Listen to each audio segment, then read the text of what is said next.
Right now with capitalism, all of the gains in automation, it goes to the owner class. All you have to do is have everyone be an owner, and now suddenly any gain in automation is a gain for everybody.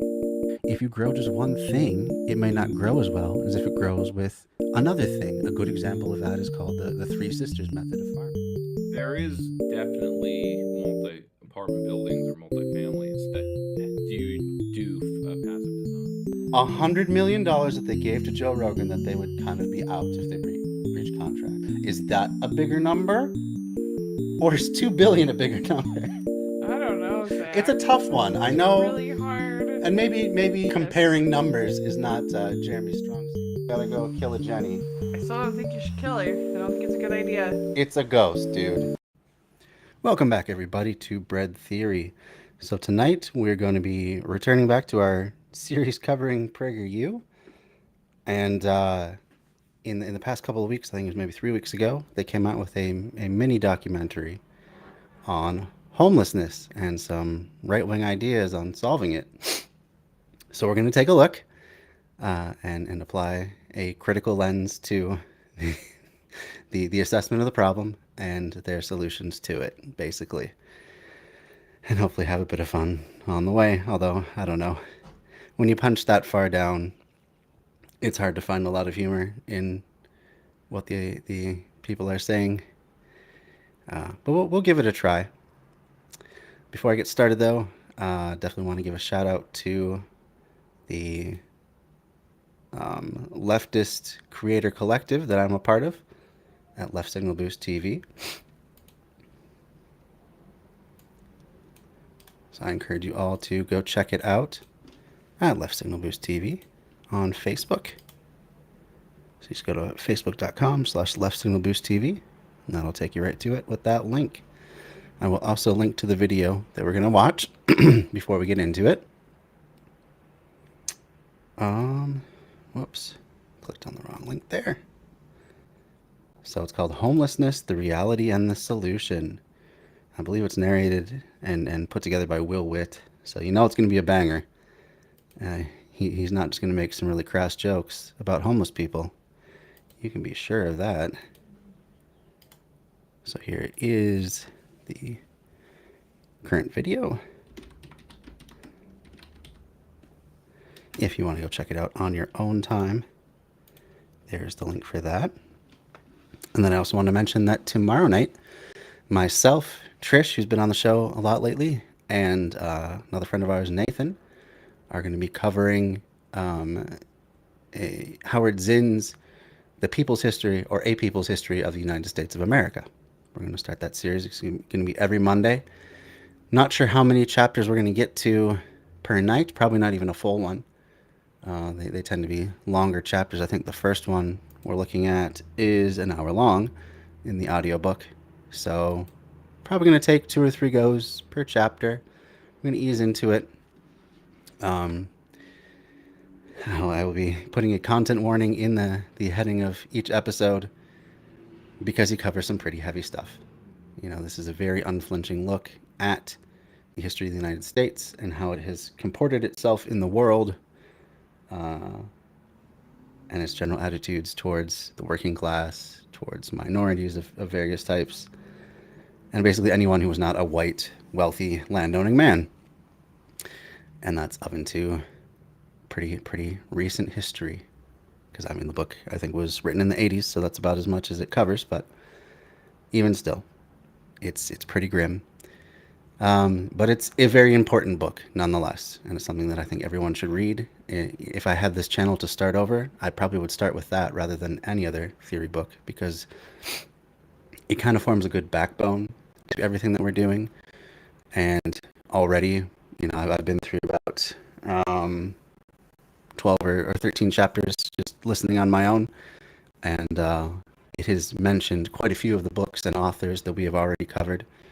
So it would have been a good jumping off point. It would have given good context had we started with that, but that's okay. You know, you can only know what you know, I guess. And I was not aware of how many references it would be giving throughout the book.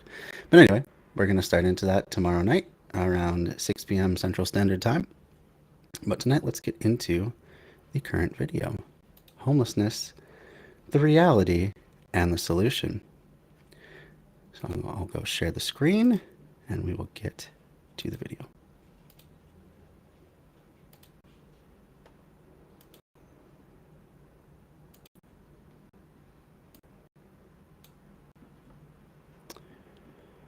Okay.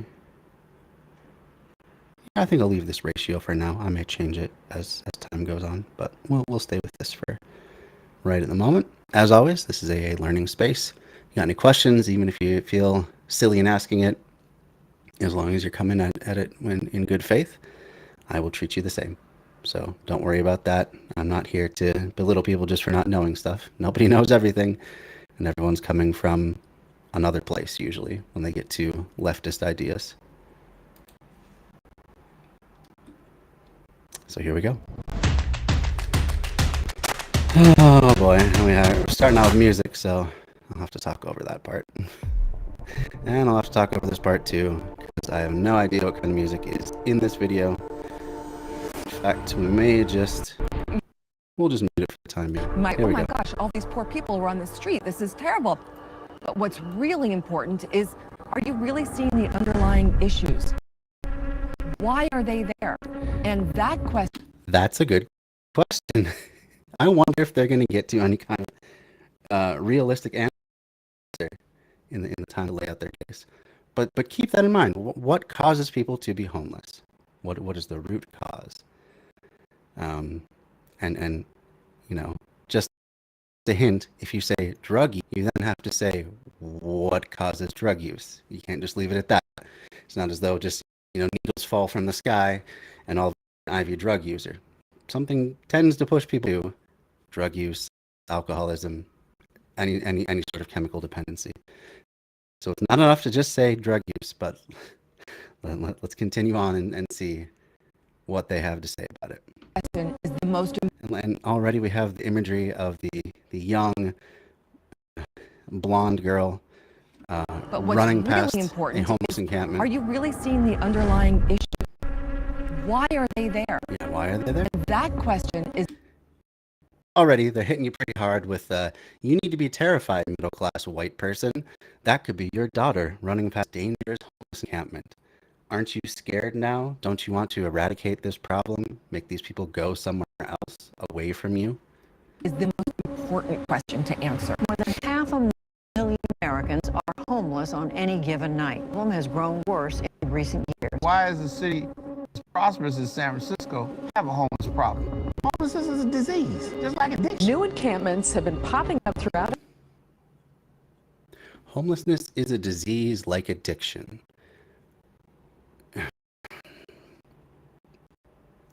I might agree that it's a symptom of a large problem. I wouldn't even call that problem a disease, but to equate homelessness with something like addiction, as though you can be just dependent on being homeless, already we're not making a lot of sense when you unravel that pretty simple phrase there. But okay, let's move on. LA in the last 5 months. The state of California can no longer treat homelessness and security as someone else's problem. We don't want to be the tip of the spear. How did we get here? We don't have time. And the paramedics are coming here. Look on the ground. What is it that you're seeing? You're seeing pieces of foil for fentanyl. You're seeing hypodermic needles. All kinds of evidence that says this is not a poverty.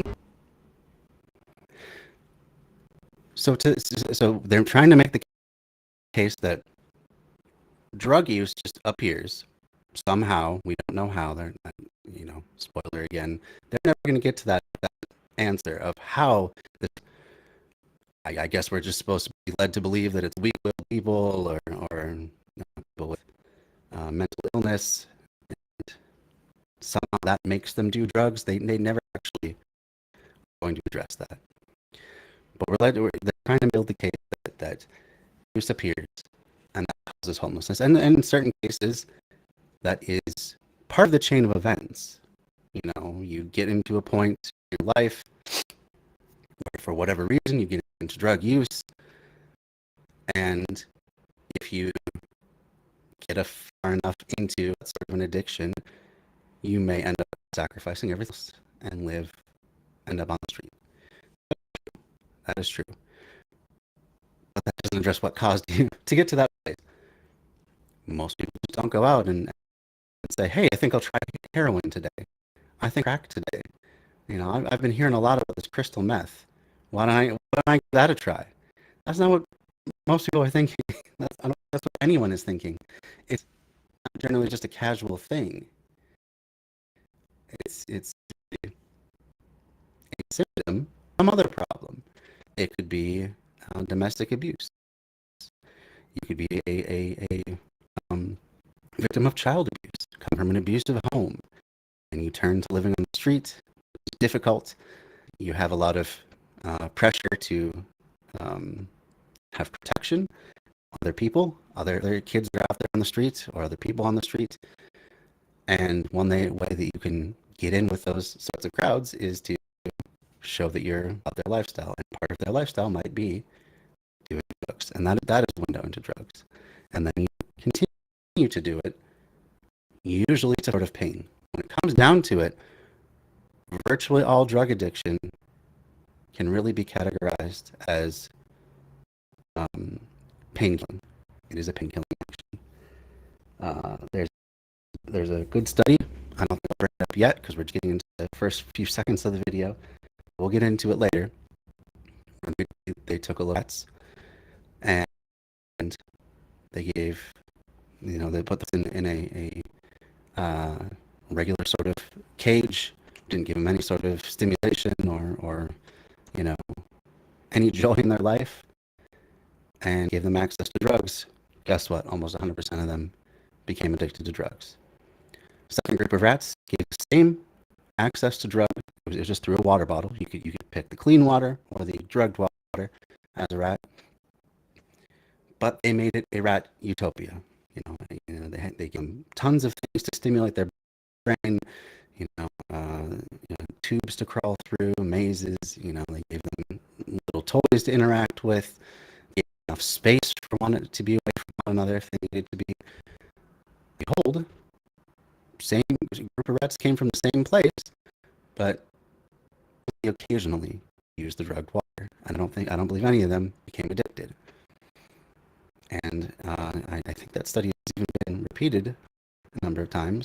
We'll look in later, but it kind of goes to show that the reason that people tend to do drugs is to other part of their life. I can say from experience in having family members who have become chemically dependent for periods of time. It was absolute response to interpersonal drama happening with other relatives. That's absolutely the case. And worry about other loved ones. I'm not going to get into specifics of it, but from the chemical dependency that I have seen firsthand, yeah, it's all been that as a root cause. A bad life to begin with causes you to want to numb that pain, to escape for a little bit. It's a way to escape. So, but they're never going to actually touch on that at all. And, and it certainly weakens their case. If you just kind of person who's going to knee-jerk look down on anyone with any sort of chemical dependence for any reason, you're a Rush Limbaugh type. Even Rush Limbaugh himself ended up addicted to drugs. But if you're that type that is just first to judge, then I suppose you're not going to be too curious about what the root causes of drug use are. You're just going to assume it's moral failing of one kind or another. All right, let's move on. Is something else entirely. At least 5 people that I knew on the street to fentanyl overdose. They don't want to listen. But a lot of it is because there's nobody teaching them about recovery, accountability, about being productive, and you can get out of this. It's okay. Stay there on the ground. Who is saying this? Who is saying it's okay? You can stay on the ground. We're not going to help you. I have done homeless outreach before. I've done AmeriCorps, the National Civilian Community Corps, year after high school. We did homeless outreach in Salt Lake City, which is not an easy city to be homeless in. in the wintertime, it gets pretty cold. Sometimes homeless people freeze to death there.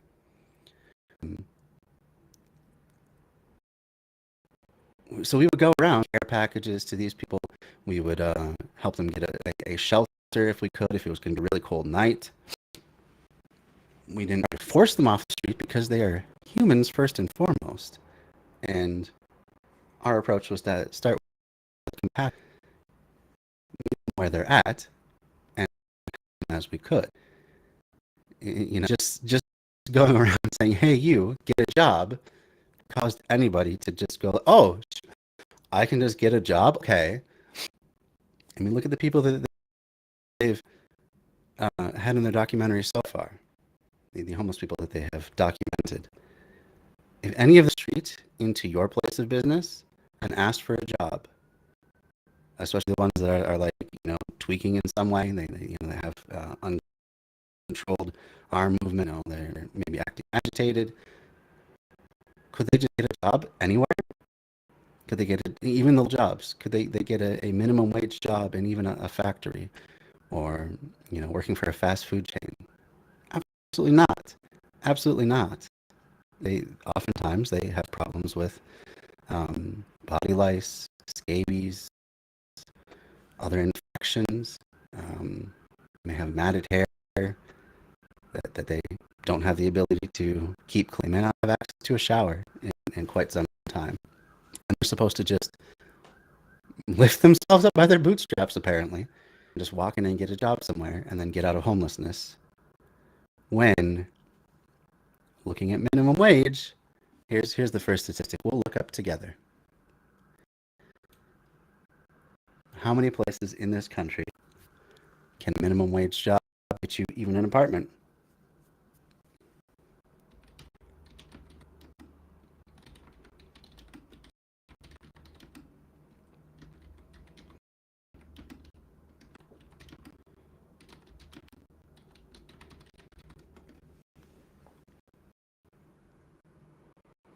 Okay.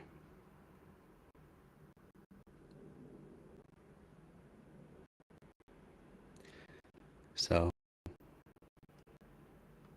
a lot of different sources here.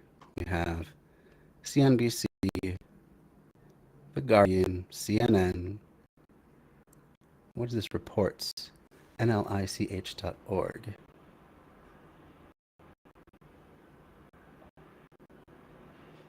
I don't know what organization this is. Let's take a look at that one, if it ever opens. We'll share this tab quickly as soon as it loads. So the National Low Income Housing Coalition. You know, I suppose if you're coming from the right, you might not think that that is a reputable source, but I mean, what group that studies this sort of thing are you going to find reputable? So let's just start with this. So Out of Reach documents the significant gap between renters' and the cost of rental housing across the United States. The report's central statistic, the housing wage, is an estimate of the hourly wage a full-time worker must earn to afford a modest rental home at HUD's fair market rent, without spending more than 30% of his or her income, because you still need money for transportation, for food, for clothing, for other necessities. You can't blow it all on housing. Otherwise, you're left with nothing else, and eventually you lose your job and then your house again. Or you have medical costs, or you have food costs, and you just, from that. So anyway, 30%, that's pretty standard. You don't want to pay more than 30% of your gross income housing. I believe it's gross and not net. I could be wrong about that, though. So the fair market rate is an estimate of what a family moving to pay for a modestly priced rental home in a given area. All right. So this talks about COVID a little bit. Long after the public health dangers and economic crisis gradually recede, low-wage workers and low-income renters will need to continue to be will continue to be in a precarious position until we create permanent solutions to widespread housing unaffordable.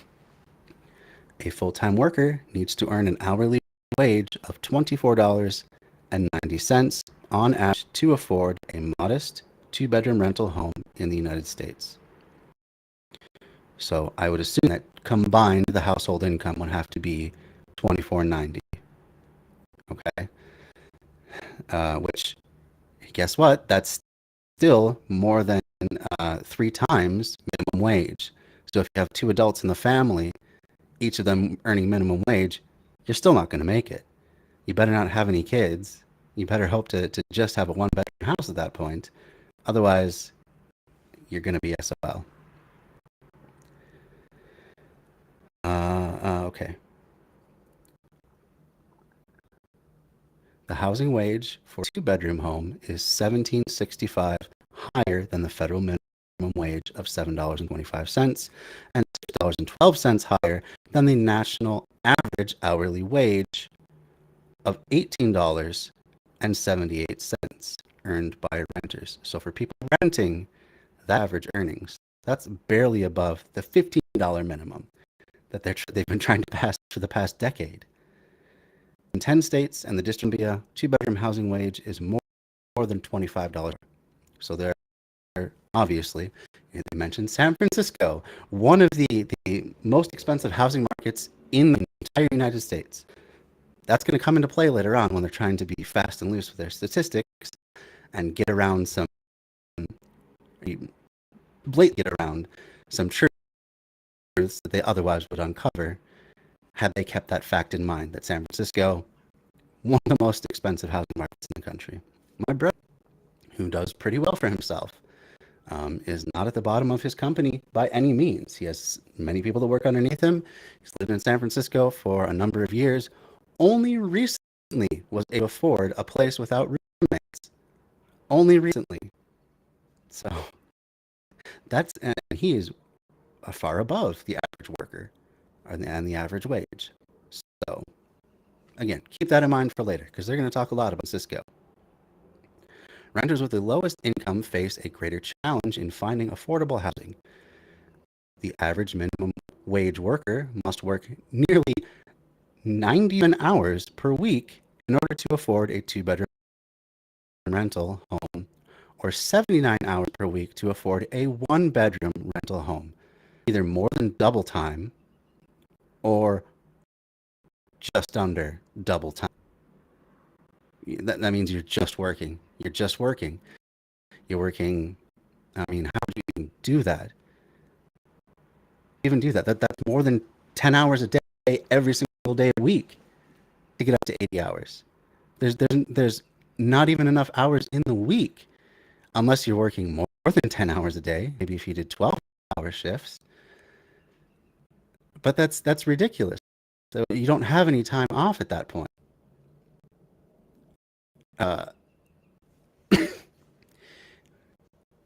You're basically clocking out, going home, eating as fast as you can, and going to bed, waking up in a few hours, and going back to work.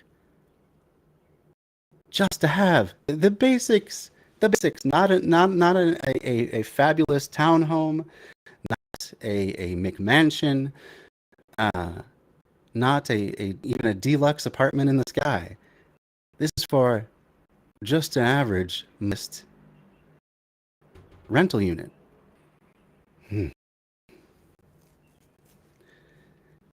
Anyway, moving on.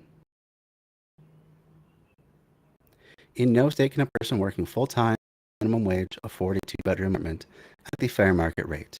In only 218 counties out of more than 3,000 nationwide can a full-time worker earning minimum wage afford a 1-bedroom rental home at the fair market rate. Where do you want to bet those 218 are? Are you going to guess that they are urban by any sense of the word, or way out in the country? I hope they have a map of that, because that would be interesting to see, but I can guarantee it's no major U.S. city. Not even a portion of it. Not even a suburb of it.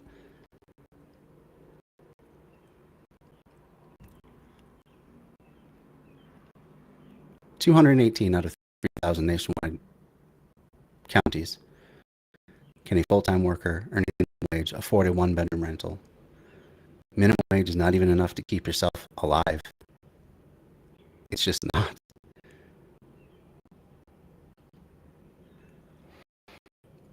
In most areas, the U.S. family of 4 with poverty level income earns no more than $26,500 and can afford monthly rent of no more than $663. My wife and I, we live in a one-bedroom apartment. It's pretty reasonable. I would wager that it is below market rate for the city of St. Paul, which is where we live. Our rent is significantly more than $663. Of 4 earning poverty wages, that means 2 of you working, so 26,000. That would be about, what would that be? Both of you working minimum wage jobs, you couldn't even scrape. You could not afford that place.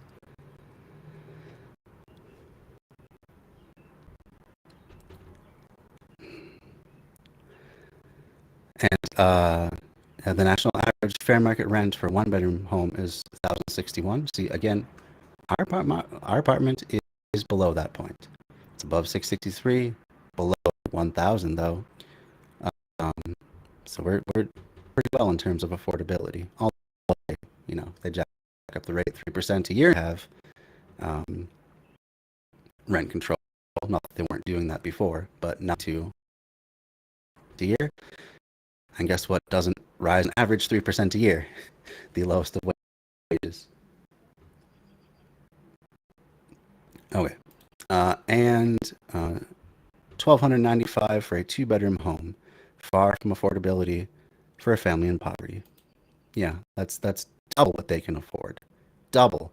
They would have to be putting that 60% income to just housing in order to have a modest 2-bedroom place. And that's both their kids in the same room.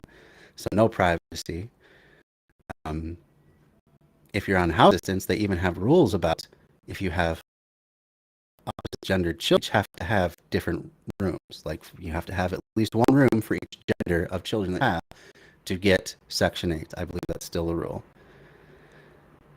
So they don't even talk about a 3-bedroom place. But anyway, moving on. Minimum wage workers are not only workers who struggle to pay the rent, are not the only workers who struggle to pay the rent. The 2-bedroom housing wage of $24.90 affordable for nearly 60% of all wage and salary earners. Median hourly wage $21.22, just barely sufficient to afford a one-bedroom apartment.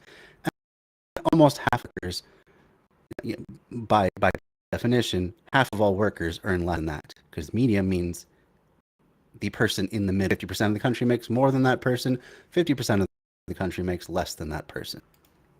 That's what median is. It's not even average. The average renter's wage, $18.75 per hour, is less than the national 1-bedroom housing wage. So here we go. Hourly wages by percentile versus 1- and 2-bedroom housing wages. So this line right here, this gold line, is the wage you need for a 1-bedroom, $20.40 an hour. And this blue line here is what you need for a 2-bedroom place, $24.90, and this is on average. So you have all these groups of people.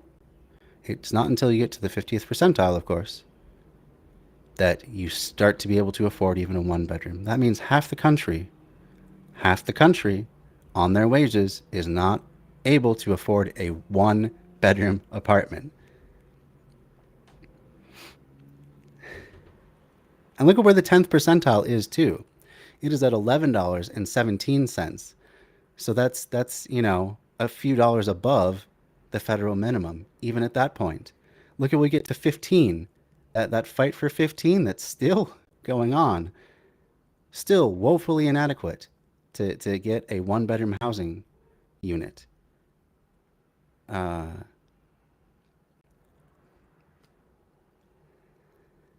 yeah, this is the country we live in, that is supposedly granting freedom if you just work hard and keep your nose clean and la di da di da. It's I mean, here it is. It is shown to be a lie. If half the country cannot even do that, then no. No, it's not just about working and working hard.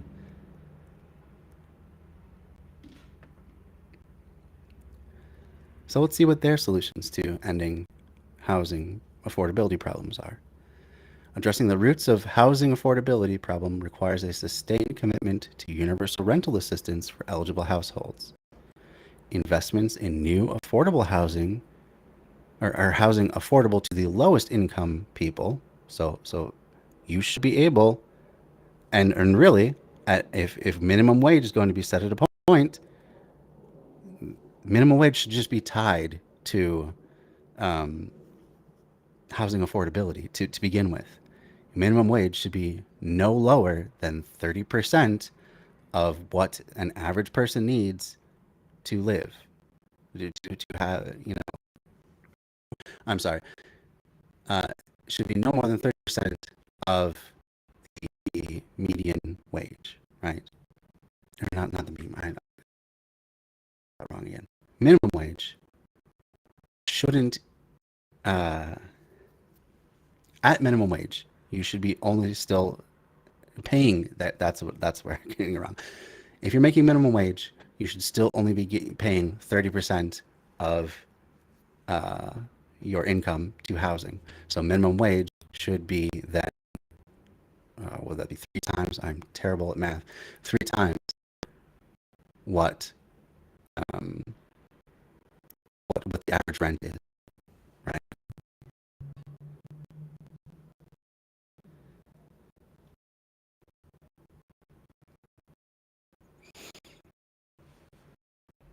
An annual $35 billion into the National Housing Trust Fund is needed to preserve and rehabilitate homes for renters with extremely low incomes.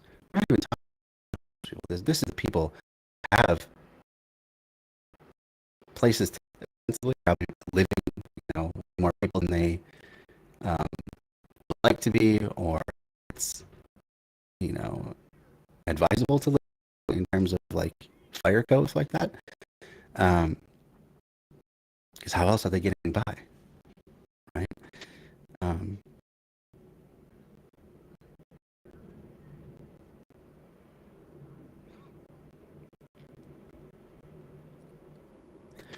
So third, Congress needs to create a permanent. So anyway, I want to mention about $45 billion.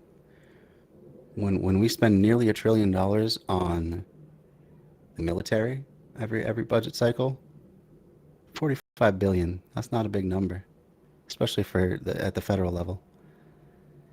We could easily do that. Buy one less. I don't even know what will cost $45 billion. Buy a few less, big pieces of Army equipment or Navy equipment that aren't generally used that much. Aircraft carriers come to mind. Nuclear subs, perhaps. I don't know, but I'm sure we can find some way to trim that, at least on a yearly basis, so that people can just have housing. Fourth, Congress must strengthen and enforce renter protections. I missed third. Oh no, yeah. So Congress needs to create a permanent national housing. You want to come on? Did you get guest? No, I don't have a guest. I'm not sure. What? I'll come in a minute. Okay. Amanda's going to join us later. Kind of a big deal, guys. That's the truth. So fourth, I'm sorry, we're still on number 3. Provide emergency assistance to families who experienced a sudden and temporary shock to their finances, say from getting laid off or this would have been nice to have during COVID for sure, when so many people found themselves out of work suddenly.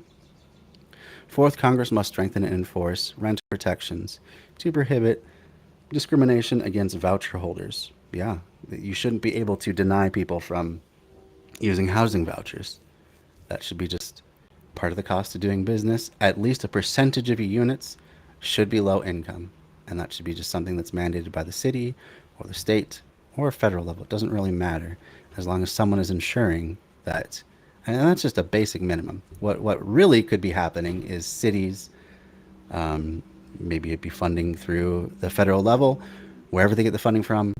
It matters less than they could just be either building housing, like new housing for homeless people and people that are housing insecure, or just buying up rental properties that are on the private market now and making them public instead.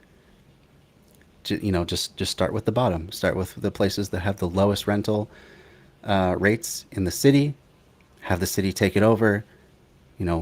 Rehabilitate it as needed, because likely whichever properties are at the lowest end have been neglected for a while. It's mostly slumlords that own these sorts of things, and then just start allowing people to live there, whether it's rent free, whether it's for a severely reduced rent, whether they tie it to your income. So say 30% of your income, and maybe you report with your taxes once a year. I mean, there's many ways that you could do it, but really that's the sort of thing that really needs to happen, is more housing for people that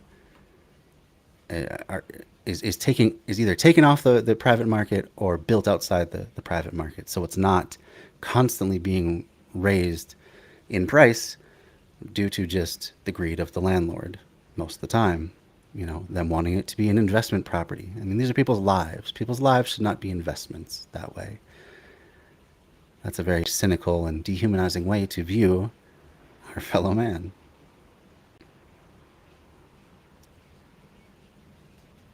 Okay.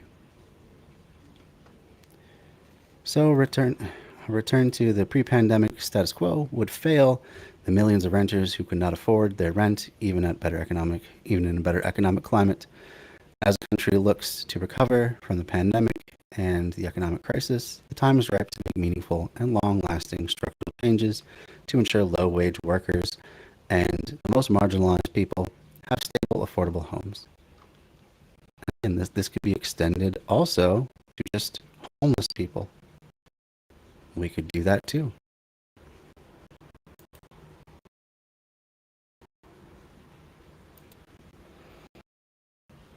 So back to the video, back to the document. Apparently some people are just telling homeless people that it's okay. You just go ahead and stay on the ground. Don't bother doing anything. I don't know why they would be saying that. The rationale would be, let's see if they come up with any ideas about why they're saying that, according to them. Nobody's saying, get up off the ground.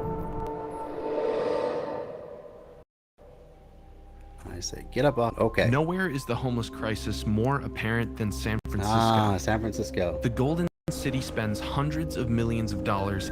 I'm going to try and move the closed captions out of the way so we can see that. I may just have to make them smaller for a time being. I want to keep them on. Subtitles. Options. We're going to have to move it to a lower scale, lower font size. We'll move it back to 100 for now. I think that should be okay. But anyway, as you can see, their source is sanfranciscogov.org, San Francisco BOZ, I don't know .org. I don't know what that is. Homeless spending versus population.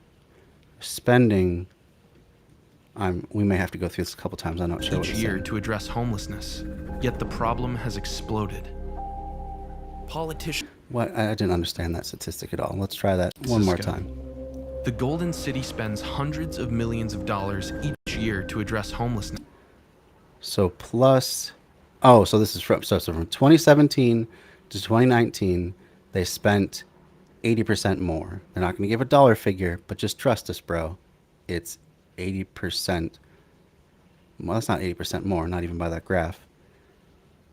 I don't understand what they try. I don't. I just don't understand this graph at all. Usually graphs have an XY axis with more numbers, not just spending and then population. I suppose population of homelessness. So here's the population of homelessness. Yet the problem has 2017 to 2019, a 31% jump. Not by this bar graph. That looks more like a 25% jump. And that's definitely not an 80% jump. Or 80%. Oh, 80%. I guess. Well, this definitely doesn't look like a 31% jump. But anyway, they're spending more on homeless population. Okay. On what? What does that mean? Spending. What does homeless spending look like? has exploded. Politicians promise to end the crisis. We are going to eliminate homelessness by the end of this year. That's Mayor Ed Lee in Only to 2017. throw up their hands in defeat. So what went wrong? Why are some cities surrendering while others are reducing their homeless population? As in many cases, I can I can think of one reason why certain cities would be reducing their homeless population and others are gaining it. Could it be that these cities like San Diego are just tearing down homeless encampments, kicking homeless people out, further criminalizing homelessness as much as they can, and then it no longer becomes a welcome city, as though that somehow solves the problem? Like, oh, I've been chased out of San Diego, I guess I'm no longer homeless.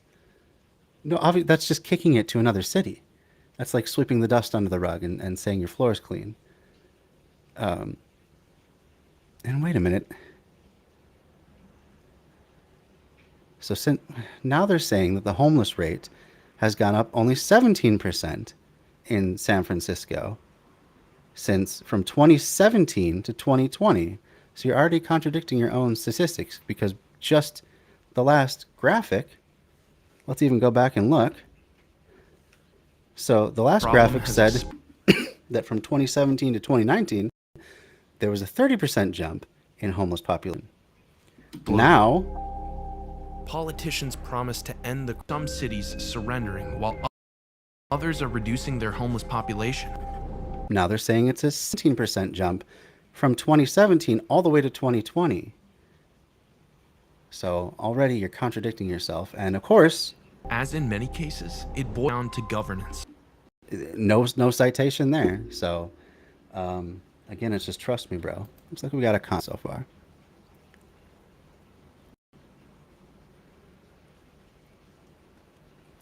So Joanna La Follette says, I know too many people, comrades, who have or are facing homelessness or are housing insecure. Never mind having access to luxuries like a community garden. Absolutely true. And yeah, and that's it is quite a tragedy that's only been growing, especially since the pandemic. You never used to see homeless like tent cities around St. Paul. And once the pandemic hit, it was like all the time, every year. Actually, it was more like when Trump got into office. That's when stuff really started ramping up. I think that was the first major homeless encampment that they broke up. Looks like I'm having connectivity issues. Hopefully things are going out right. But yeah, this problem homelessness has been getting worse in the past years, mainly since Trump took office in 2016. And now we see that I don't think Biden has done a single thing to address homelessness. So, I mean, I guess it's no wonder that it continues to be a problem, especially after coming through the worst of COVID, let's hope, and having so many people out of work and in precarious housing situations. But yeah, it's bad out there. It is bad out there. And you say, let alone having things like, a community garden, which would be fresh fruits and vegetables. Yeah. People are struggling just to get the basics. And yeah, okay. Let's continue on in the video, because I think they're going to start talking about how San Diego managed a 10% decrease. And again, these numbers, they're being quite dishonest with these numbers too. because it appears as though they have been, going apart in equal directions, although one says plus 17 and the other says less than 10. So you don't have a lot of actual data on these line graphs, so it's hard to tell. It's hard to really measure, the accuracy of these data points because they're not labeled except for the very end. 10% decrease. We don't know what either of these cities started at. We don't know the relative size of their homeless population. I actually don't know. I would assume that San Francisco had a larger homeless population just because it's a larger city. But they don't say that. They're just looking at changes over time. Like if your small town had a homeless guy, maybe he, came into town on a rail car and panhandled for a little bit and then left. Well, you've just had a 100% decrease in homelessness in just a few days. So relative to population size, a 10% increase could be a lot. It could be a little. We just don't really know. But of course, that's not the point that PragerU is trying to make. They just want you to be happy for San Diego and their policies and mad at San Francisco and their policies. And nearly all the cities in crisis have one policy in common: housing first. And the housing first model is premised on a very simple and almost intuitive idea. Oh, we missed that guy's name, but we'll back up just a little bit because I think the captions were covering his name. One policy Let's find in him. common: housing first. And the housing first model is... So this is Judge Glock. Well, he sounds like a friendly fellow. Senior director of... Wait, his first name is Judge? Or maybe he was a judge? I don't know. Senior director of policy and research at the Cicero Institute. Let's quickly look up the Cicero Institute, see what they're all about. If they're actually taking their name from a Greek philosopher, I'm not betting they're too progressive. Cicero Institute. Oh, hey, there's even a bias.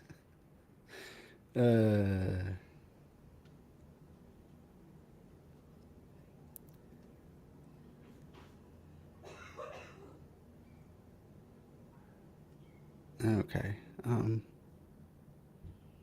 Not fine. So there was a link or there was a pre-typed out text for bias in the Cicero Institute, but I'm not finding the links to that.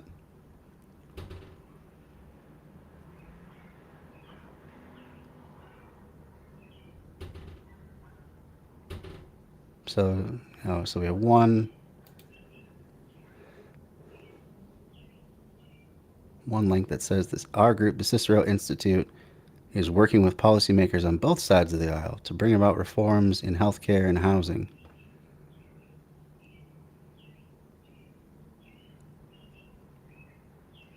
Is this just a blog? I don't know if I just want to read a blog.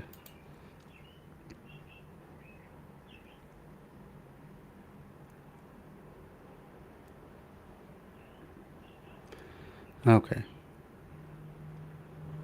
I guess we'll just have to go by their own website. I don't want to do too much digging. I'm really having slow connection speed today. I don't know why.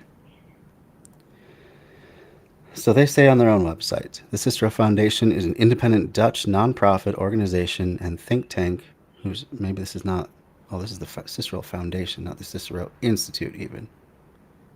So perhaps not even the same thing. I'm guessing it's not the same thing.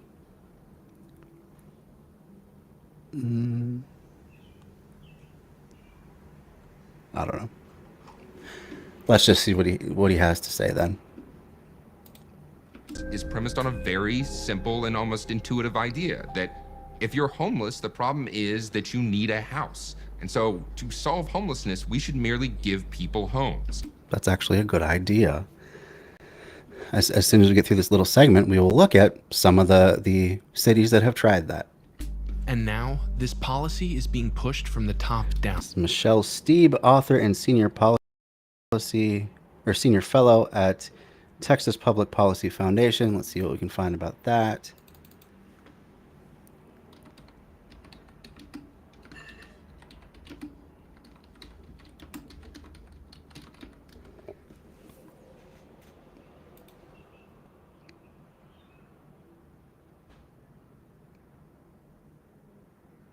Okay.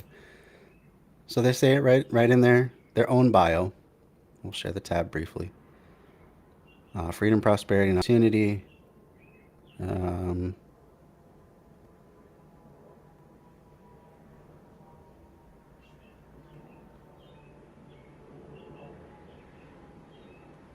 Let's see. They said it in the little description of their website, but it said they were a conservative policy institute. Oh, let's just look at about. Foundation's mission, excuse me, is to promote and defend liberty, personal responsibility, and free enterprise. So very, very conservative, business-oriented values in Texas and the nation by educating and affecting policymakers and Texas public policy debate with academic, sound research and outreach. Make way for ducklings. Yeah. No, for real. Okay. Are you gonna sit on the bed? I was gonna sit in the chair, but I can't because there's not enough room. Well, you can ask for some room then. I did. You didn't? You said make way for ducklings means I need more space for my chair now? Yeah. Oh, okay. Are you gonna take over their house? Okay. Anyway, so yeah, a conservative foundation pushing conservative ideas and Are we talking about Texas? No one likes Texas. some people like Texas. It's a lie.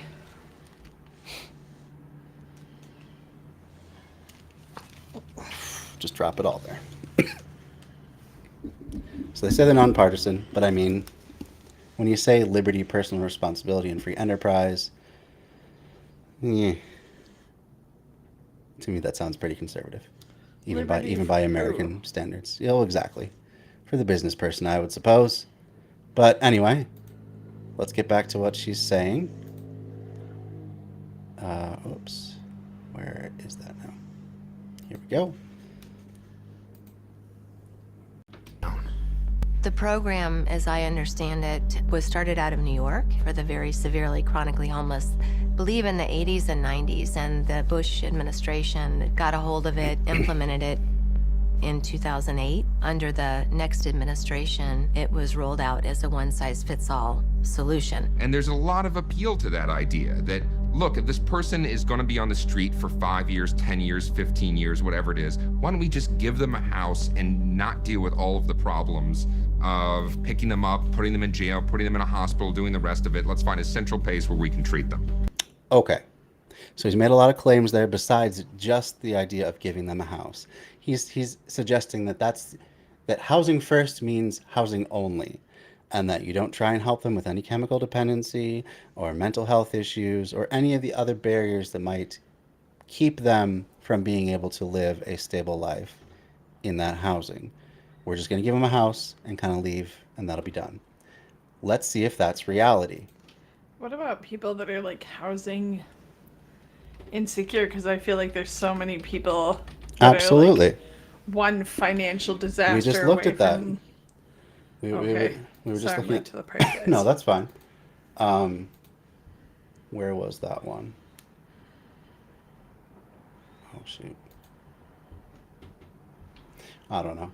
But anyway, we found that 50% of households make less income than is needed for even a one-bedroom, let alone a two-bedroom place. 50%. Gross. So that's just people that have a job and some degree of stability where they could rent a place. That doesn't include homeless people at all. What about all these places you rent from that are like, oh, we need double deposit or deposit and a half because XYZ. Mm-hmm. Like... Yeah, it can be very expensive to be a poor person because you're automatically not trusted. You know, like you say, they want to have double deposits or extra security deposits because they're just assuming from the get-go that you're not going to be reliable and you're going to cut and run, and they're going to be out money at some point.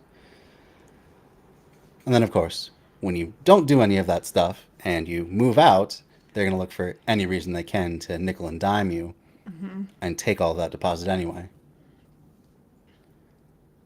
So people ask, what are the principles of housing first? There are 5 core principles.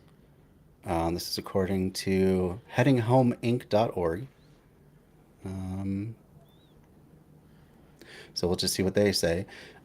Immediate access to permanent housing with no housing readiness requirements. So no, you got to be clean in order to get this sort of thing. Just, hey, you need a house, here's a house. That sounds awesome. Yeah. Consumer choice and self-determination. So trying to help them be as independent as possible and make actual choices about where they want to live, what's best for them. Not just saying, well, this is what we think is best for you, taking this very paternalistic approach that so many charities do. Instead, treating them like a human being capable of self-direction and agency. Recovery orientation. Well, that kind of flies in the face of what that guy just said. Recovery orientation doesn't mean just dropping them there and letting them fend for themselves. That sounds like they're trying to help with some interventions, whether that's mental health, whether that's chemical dependency, whatever it is. Recovery orientation. It's, here's some stable housing for you. I also want to let you know we have some extra resources in case you're having some other problems that might have gotten you into this space in the first place. Absolutely. Here's what we have available to Absolutely. you. Please feel free to take as much or as little as you wish. And what this guy is suggesting is that, oh no, it's just they want them all. It's basically just a tent city, but with solid walls. We just want them all in one place so we can monitor them, when make sure they don't get out of control. Nothing more than that. But so far, it's looking like that's not the case. So PragerU seems to not really be telling the truth, even about this policy. So then there's individualized and client-driven supports. So not like the opposite of a one size fits all policy, but one that tailors to the specific needs. Maybe you're coming from a battered woman's shelter and you have some trauma needs that need dealt with. Yeah, and then maybe the male in the relationship or the other person in the relationship controlled all the finances and destroyed your credit. Sure. Maybe you're a child who's on the street and you need a stable place to live, but you can't go back to your parents. Right. Maybe you're a trans child in Florida. Or Texas. Or Texas, maybe. Maybe you do have a drug or alcohol problem because you're so sick and tired of the shitty system you live in, and that's your best way to cope, and that costs you everything.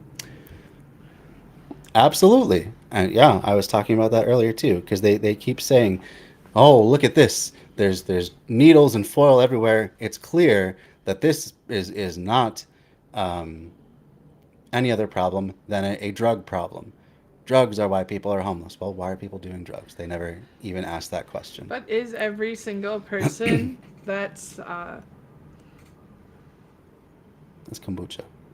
Yeah, there's a thing in there. What? No. Oh, that's not. Oh. Don't worry about it. Totally lost my train of thought. Hi, guys. What was that? What point were we? We were discussing? talking about the assumption that everyone always assumes that it's drugs. It's drugs. Well, in a lot of cases, alcohol. they do go together. One goes with another. Whether it's always causal, that's not true. Some people wind up on the street for a variety of reasons and turn to chemical dependency to cope with the horribleness that is their life. Living on the street, you have zero security. You could be attacked by anyone and anybody, whether they're wearing a badge, whether they're another homeless person, whether they're just some, what was that American Psycho guy? I can't think of his name at the moment. The guy, the book American Psycho. Do you remember? Patrick Bateman. Yeah, it could be just some Patrick Bateman guy coming by to get his jollies by, roughing up the underclass.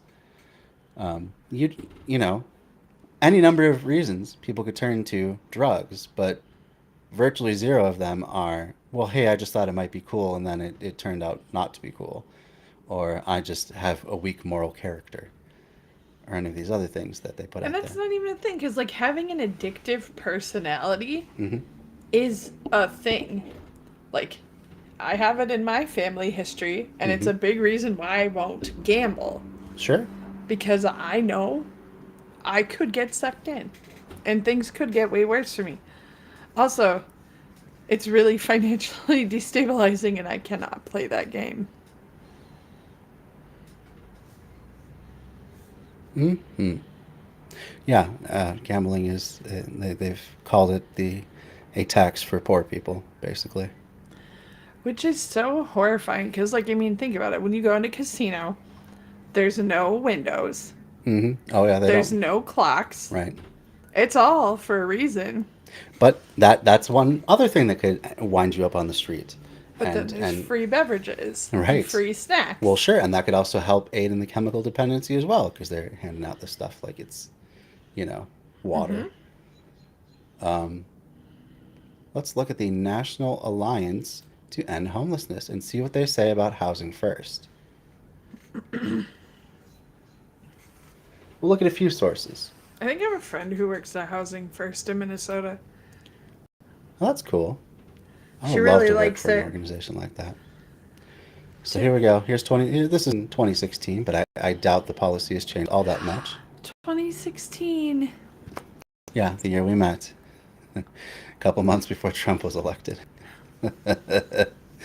What is Housing First? Well, that's what you point out of that year. No, Thanks. you were definitely the highlight of 2016, for sure. Gee, with Trump being elected, how could I possibly hold a candle to that? Anyway, so what is Housing First? Housing First is a homeless assistance approach that prioritizes, not centers, not is limited to, but prioritizes providing permanent housing to people experiencing homelessness, thus ending their homelessness and serving as a platform which they can then pursue personal goals and improve their quality of life. It doesn't just end at giving them a house, as they're trying to suggest in this PragerU video. That is just the first step, which is why it's housing first, not housing only. The approach is guided by the belief that people need basic necessities like food and a place to live before attending to anything less critical, such as getting a job. It's kind of hard to get a job if you don't have a stable residence. It's kind of hard to get a job if you're just worrying about where your next meal is coming from, or if you have, any of these other struggles that you might experience out on the street. If you're being abused, if you're out in the elements, it's hard to get a job.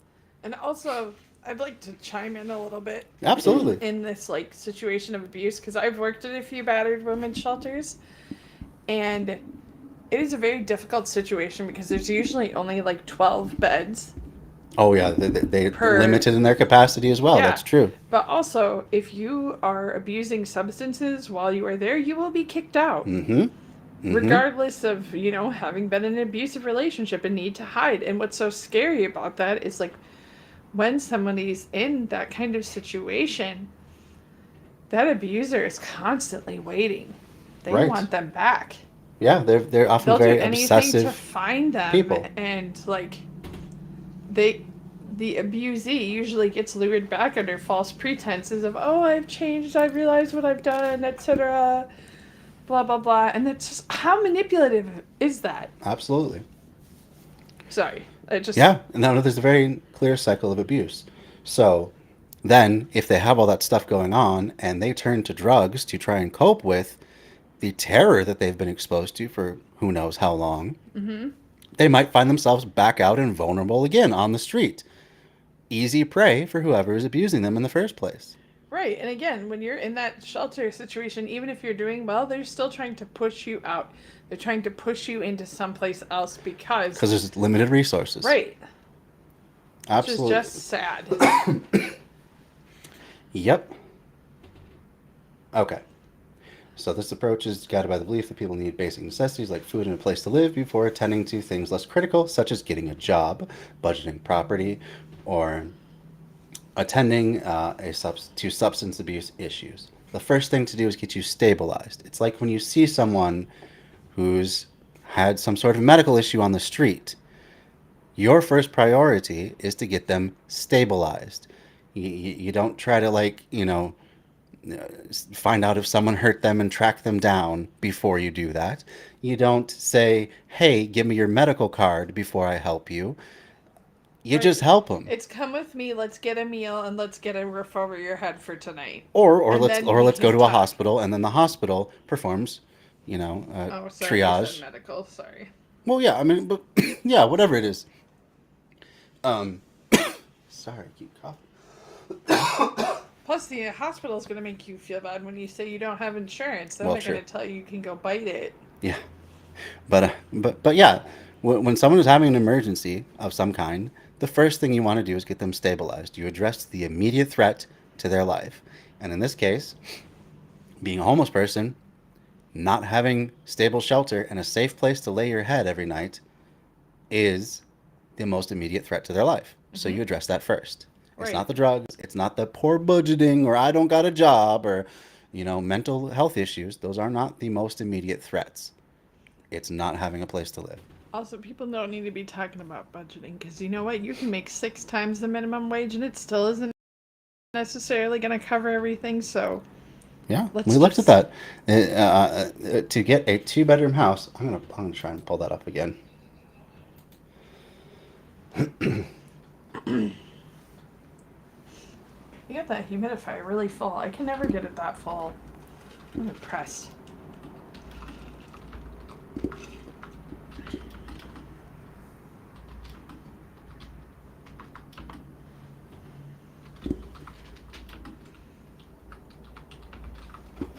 So income to rent a 1-bedroom apartment.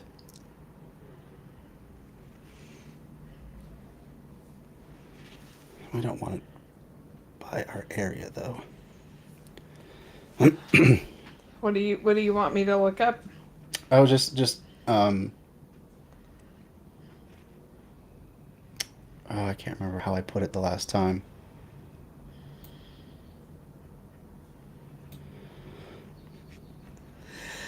Can you explain to me and I can paraphrase or rephrase? I'm trying. Oh. It just that's right. There's places in the U.S. where minimum wage can afford you a 1-bedroom apartment.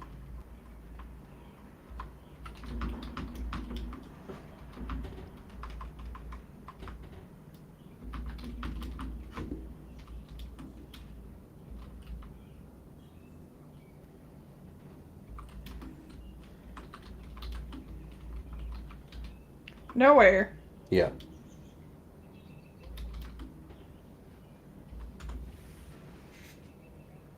Not even Arkansas. Right. I should have shared that link earlier. But there was a nice breakdown, a bar graph of it. Let's see if we can find it again. Oh, here's the one. I'll share the link in the chat so y'all can look at that too. Yeah, everybody needs to be making $20 an hour to be able to afford a 1-bedroom. Right. And that's household income, so that could be 2 people making $10 an hour.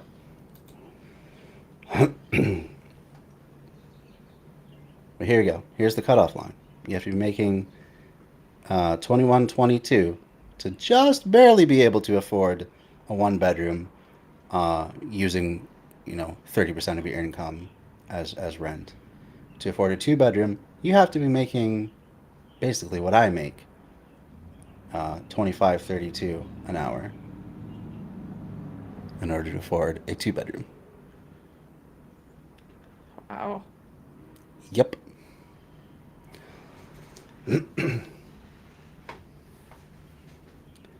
And yeah, there's only the upper 60th percentile and above that can afford that.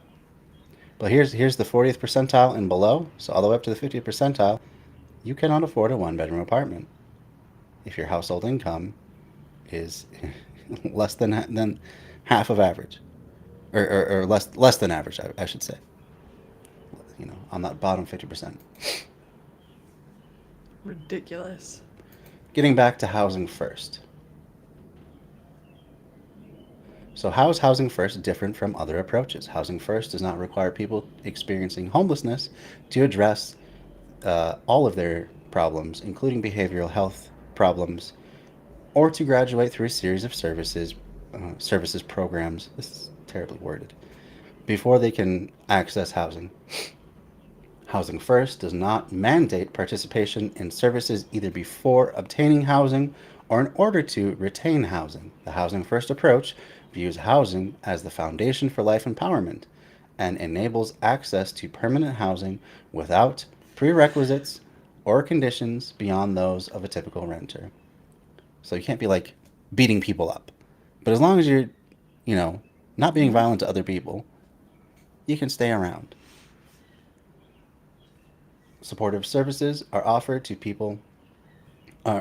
support people with housing stability and individual well-being, but participation is not required, as services have been found to be more effective when a person chooses to engage. So they're using the statistics about it.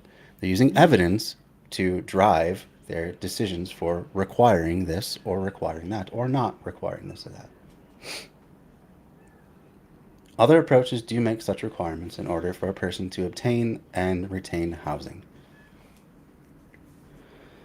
Who can be helped by Housing First? A Housing First approach can benefit both homeless families and individuals with any degree of service needs. The flexible and responsive nature of Housing First approach allows it to be tailored to help anyone. As such, Housing First approach can be applied to help end homelessness for the household who became homeless due to a temporary personal or financial crisis and has limited service needs, only needing help accessing and securing permanent housing. At the same time, Housing First has been found to be a particularly effective approach to end homelessness for high needs populations, such as chronically homeless individuals. And do you want to fix the door or something? Is that bothering you? I just keep noticing it. I put the trash can by it. Yeah, well, it wasn't quite enough. That's okay. Okay. So here we go. Here we get to the important question down at the bottom. Does Housing First work? Yeah. All right, moving on. But let's see why. There is a large and growing evidence base demonstrating that Housing First is an effective solution to homelessness. Consumers in a Housing First model access housing faster. They really needed a spell check on this. And are more likely to remain stably housed. This is true for both PSH and rapid rehousing programs. PSH has a long-term housing retention rate of up to 98%. You're going to hear this lie that PragerU is going to keep repeating, that they just cycle through this program and they get back out on the street. Looks like that's not the case. Studies have shown that rapid rehousing helps people exit homelessness quickly. In one study, an average of 2 months, and remained housed. So they're exiting homelessness quickly in an average of 2 months, according to one study, and remain housed. A variety of studies have shown that between 75% and 91% of households remain housed a year after being rapidly rehoused. So by throwing away all these other conditions and hoops to jump through and all these other things that are really designed to make people feel guilty and show what a bad person they are, that they've ended up homeless, and give them a road to recovery based on living up to this and this and this principle. Instead of doing all that, just giving them a house and offering some services to them to help further support their particular needs. Mm-hmm. You have a 75 to 91% success rate a year on. More extensive studies have been completed on PSH funding that clients report an increase in perceived levels of autonomy, choice, and control in Housing First programs. A majority of clients are found to participate in the optional support service provided, often resulting, these must be citations here, these little IX and what, often resulting in greater housing stability.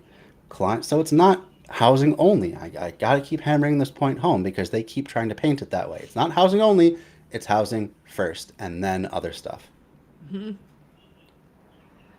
We're gonna take care of you, treat you like a person with dignity. I think you should write their jingle. Is that supposed to be number one? That's a house. Oh, the house. Okay. You're hired. Thanks. You're welcome.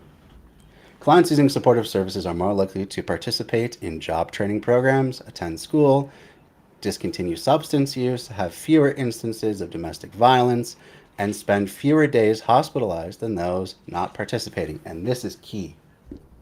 Because by not having all of these accompanying issues, they're also not costing the system a whole lot of extra money for emergency room visits, for emergency shelter placements that, again, like Amanda was saying, they just try and cycle people through as fast as possible. Mm-hmm.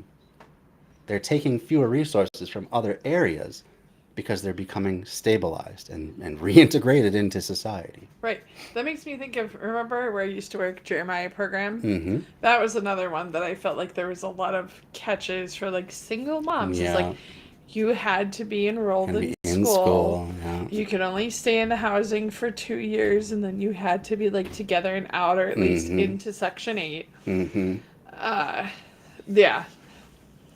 But I mean, like, I get that those are things that are bettering to yourself, but not everybody wants to go to college. True. And what did what was your experience with the women that went through that program? Did they, on average, complete it and move on and stay stabilized? Or? I think most did complete it. However, there was a lot of resentment over all these, rules and like, oh, you can't have males in the building. Like, but what if you have a good relationship with the child's father? Why shouldn't that person be able to come visit? Or grandpa, why can't grandpa come visit? Right. Like, that doesn't make any sense. That's more supportive people in that child's life. That should benefit. Right. So, like, some of that kind of stuff is weird, and I know that there was some restructuring prior to that, but it does make things very, very difficult. And so I'll go ahead and link this article in the chat as well. But yeah, I can see that. Actually, I'm gonna look it up now because. So Dan of the Three Left Show says, "I'm sick, but I worked at a housing first place and can speak at length on the stuff next week." Oh yeah, that'll be good. Get more of a first-hand perspective on this stuff. Thanks for checking in, Dan. Longtime friend of the show, Dan Platt of the Three Left Show. Go check them out. Here's the link to that article we've been reading about housing first, though.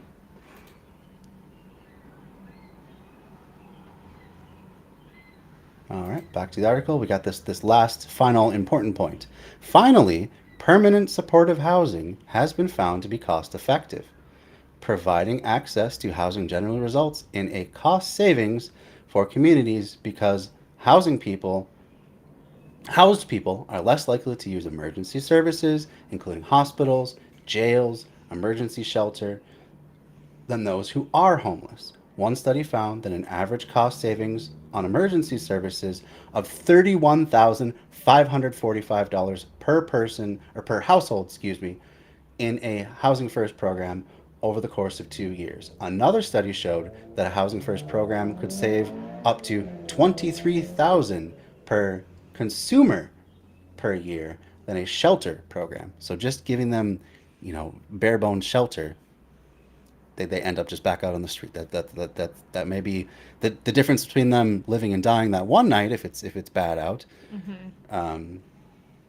But it's not going to give them the long-term support they need. So they end up needing more services and more services. Because there's more to it than that, and giving people a solid base to then make informed choices. Like, if you don't have food, if you don't have shelter, you're not going to be thinking straight.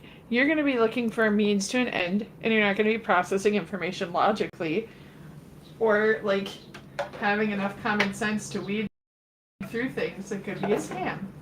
Absolutely. Yeah, you're just basically out there on your own, facing all the elements and all the potential leaders. So, and the more these stumbling blocks and hurdles and hoops you got to jump through, the more likely you're going to catch up a person go through your program if it's not housing first, and they're going to end up out of the program and just back on the street again. And then what are they going to do? They're going to have to get clean or meet whatever requirement they have in order to even start the program again. So it's just one step forward and two steps back, and then one step forward and two steps back. You're just cycling this person through to homelessness again and again and again by putting up all these barriers, requirements, and whatnot. Mm-hmm. You getting tired? Yeah. Okay. I do appreciate you. I don't want to come on and yawn too much. No, that's okay. You can not. If you want to stay on, that's fine. It's okay. I don't want to get in trouble. You get in trouble. Thank you for being on. I do get in trouble a lot, Amanda. guys. Everyone say good night to Amanda. We shall see her soon, I'm sure. Good night. That's a very good radio voice. How am I so trapped in here? It seems like a web of your own making. Ugh. Hate it. All right. Let's get back to the video. Oh my. What are you doing, buddy? You can't be climbing this way. You gonna talk to the plants in the background? Yeah. Well, I'm trying to figure out what I'm doing. Okay. Well, while you're doing that, we're gonna dig into this guy's lies and mischaracterizations.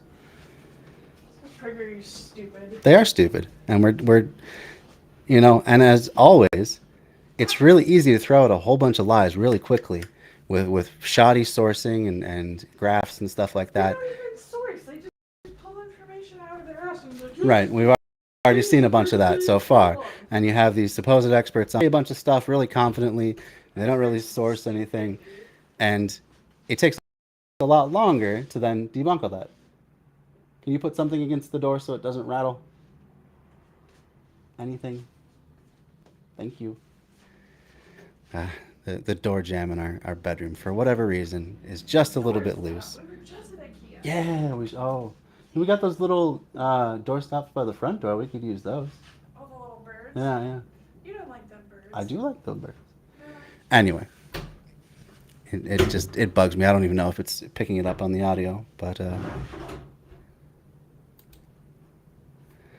yeah. Back to the video though. Yeah. I always like when Amanda comes on. Definitely helps out. Adds a good perspective to the show. All right. So yeah, moving on to this video. Let's see where he goes with this. So he's saying that the idea of housing first is just to lump people in together so you can treat them, whatever he means by that. I guess just keep them in one place. Because he was also saying that they're not given treatment, but whatever. I guess I'm not surprised if he actually is just contradicting himself within a couple sentences. Let's continue on, though. The problem with this, that if you look at the numbers of what's actually causing people to be homeless, it's overwhelmingly problem with mental health and drug addiction. Housing first requires no sobriety or treatment in order to receive permanent housing. And here's the lie that PragerU so often pulls. It is a lie of omission. They make it seem, because they don't have these requirements, that they're just not part of the program. But as we just saw, housing first means you provide these services alongside housing. You just don't make it a requirement. And the reason that they said so, that they do it that way, is because they find that people are more willing to participate when they're not forced to. Go figure. People feel more like a human being with real choice and agency and dignity when they're not forced into doing anything, but instead given the option to get the help that they need.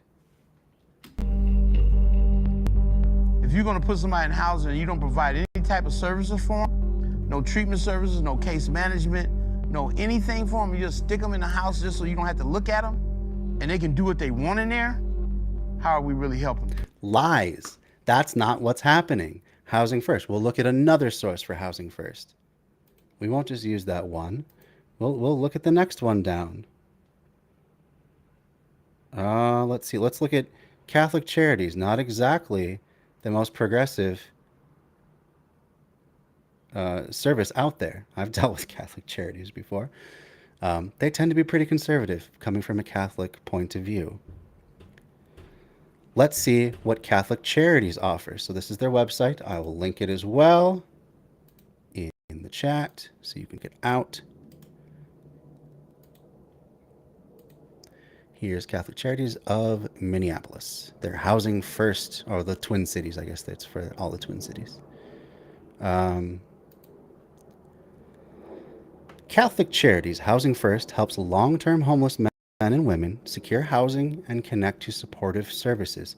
That's second part of the first sentence. And connect to supportive services to help them remain housed. The Rapid Rehousing Program helps people experienced of less than 1 year find housing and provide follow-up services for 6 months. Housing First is a national model that delivers services in a more dignified and compassionate way by providing people who are home with the ability or the stability of housing, then offering supportive services to address their barriers to stabilization, working through strategic partnerships with a consortium of local service providers in Hennepin and Ramsey counties, Catholic Charities, the initial outreach, and the services that follow once people are placed. Follow-up services include help in securing Social Security or veterans benefits. A lot of homeless out there still today. Transportation to medical appointments, something that can really affect long-term medical care. If they can't even get to their appointments, their problems may compile upon one another. And then you end up having an emergency room visit where routine care could have prevented it in the first place. Basic necessities such as food and furniture. It's kind of hard to just have a space bare with no furniture. You at least need a bed, a place to sit, a table, some countertops and just stuff like that. And referrals to community resources. So Housing First works by referral only. Housing stability information. Services include scattered site housing in the Twin Cities for single men and women and families. They're trying to meet people where they're at geographically, as well as, physically, mentally, emotionally, all these sorts of things. So not just having them concentrated in one area either. It sounds like they have these housing sites all across the Twin Cities metro. Follow-up support services to help people maintain their housing. They're not just leaving them there as these now 2 idiots have suggested on this PragerU video. Tenant-landlord mediation, helping them deal with tenants, with problems that arise from being a tenant. Referrals to community resources. Landlord partnership. The Housing First program is always looking for partnerships with private market landlords. And here we go. Here's the conservative side of Catholic Charities, still going for a Housing First policy.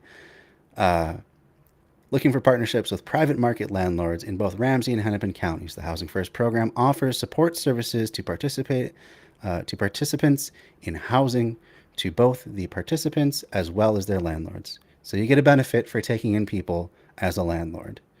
Yet another tax write-off for just owning stuff.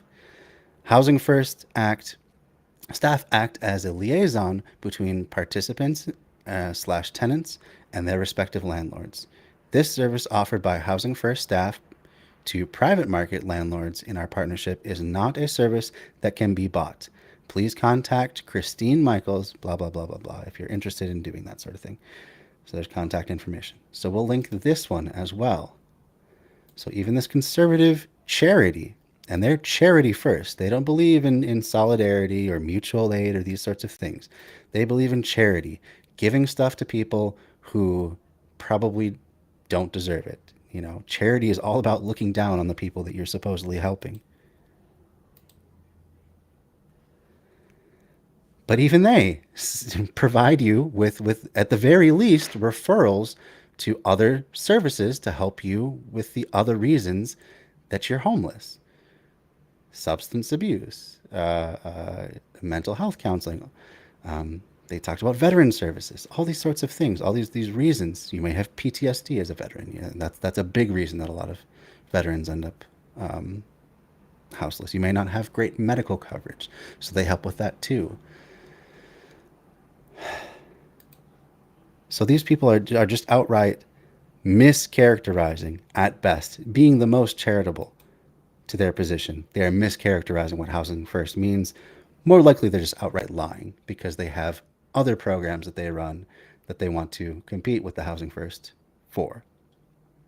They like that model of charity, of saying, you need to prove that you can be a good person before I help you. You want to draw someone in and you want to help them get off the street, right? So what they do is they just say, well, we're just going to allow the drugs anyway. And now you have all these people that are staying in shelters, that are staying in navigation centers, that are living in tent encampments. Which is not Housing First. Housing First doesn't mean we'll get you a nicer tent. It means we'll give you housing. Most often, I'm sure, that means just an apartment to live somewhere. So what has this got to do with anything? People doing drugs on the streets and in navigation centers and shelters, that's got nothing to do with the Housing First principle. Using trying to conflate everything. Of meth, of fentanyl, heroin, crack cocaine. The city sanctions their drug use. They do not sanction their drug use. They, at most, cities will provide safe places for people to do drugs in recognition that just throwing them in jail is not going to stop them from doing drugs. Just forced detoxifying them is not going to stop them from doing drugs.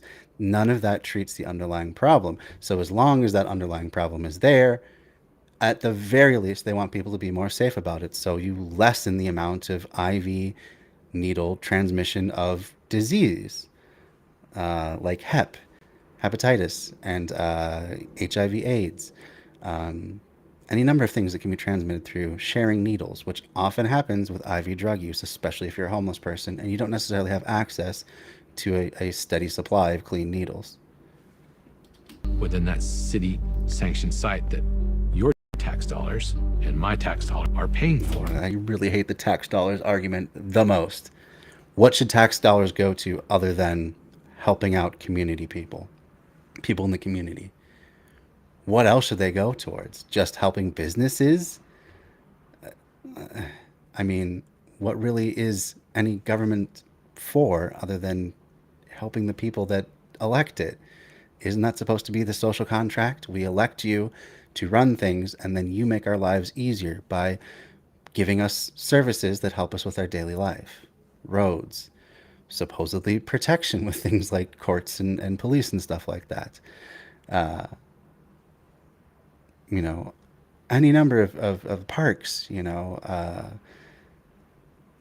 all the services that a city would provide. That's supposed to be the point. So saying that your tax dollars are going for this, would you rather your tax dollars instead go to more emergency room visits, to more overdoses, to helping treat more overdoses? I mean, if you say no, then the only other option besides that is just letting people die on the street. And what would that say about us as society if we just let people completely fall through the cracks and die because of problems that are largely beyond their own control? I don't think even the most conservative view of drug use would view things as those people having a good life that could be within their control, if only they just, the idea of addiction entirely is that you're a slave to something that is beyond your control. It makes no sense. So I hate tax arguments. You want your taxes to go down and pay for better stuff? Well, look at the data. The data says that once you house homeless people, you spend less tax money on homeless people. It's just that simple. I mean, it brings tears to my eyes because it doesn't look at the individual. It doesn't look at what his or her potential. Conservatives love to break everything down into individual choices.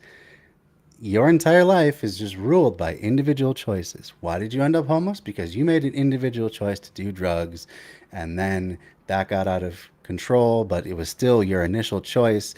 And so then your life turned to crap because of your choices. And now you choose to stay on the street because what? You're lazy, you don't choose to get a job, even though there's many barriers to that, as we have discussed already.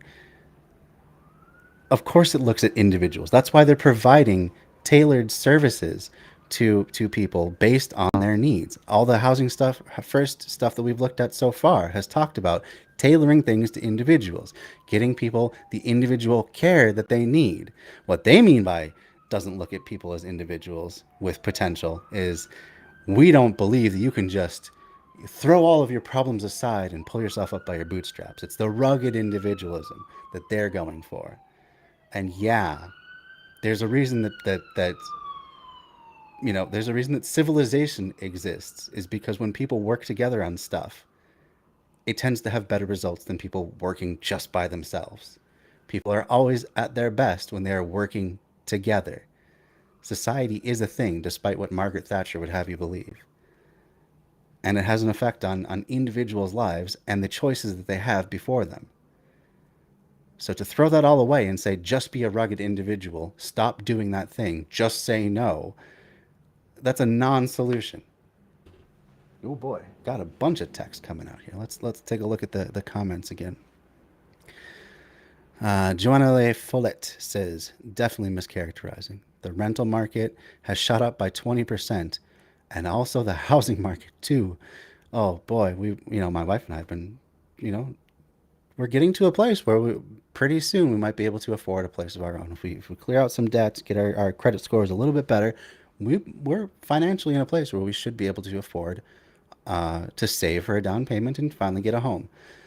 But man, just month to month, the housing market has been going up so much.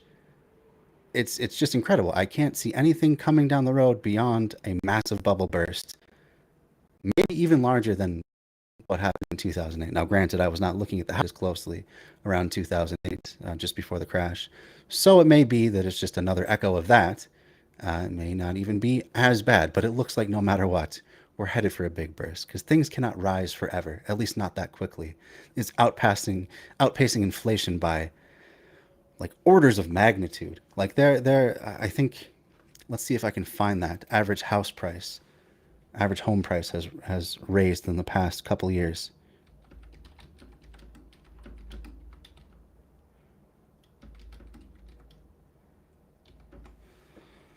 Let's see.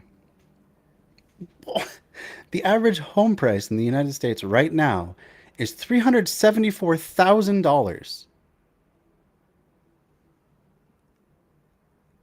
That's insane. That is astounding. That is over $250,000 for the average home. This is a 16.2% increase from a year ago. Oh, this is the motleyfool.com. They tend to be pretty good on economics, as far as I know. I believe it's the Motley Fool. If my computer would ever load the site. I don't know what is with my connectivity tonight. Not been good, though. Yes, this is the Motley Fool. They talk about stock markets and housing and stuff like that. We will link that in the chat as well, so you can read for yourself. Yeah. It's ridiculous average home prices. Ridiculous average. And let's see, when was this from? Yeah, this was from half a year ago now. This is August 5th, 2021. And it was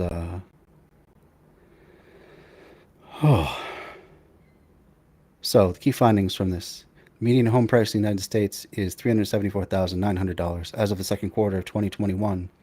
Home prices increased by 16.2% from 2020 to 2021. Still in the throes of the pandemic at that time, and house prices are soaring, while the rest of the country economically is taking a huge hit. How is that possible even? The median home price increased by 416% from 1980 to 2020. 400%. Let's look at average wages 1980 to 2020.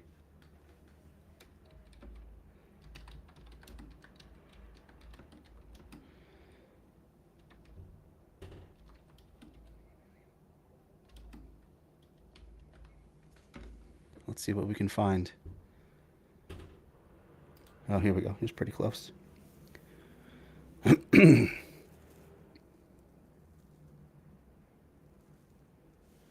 So this is average wages 79 to 2019. When it loads, I will share the tab.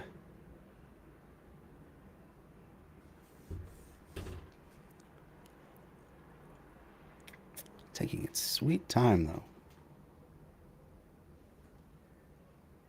Come on now. It's just a PDF. It shouldn't take this long. This is from the Congressional Research Service. Real wage trends 1979 to 2019.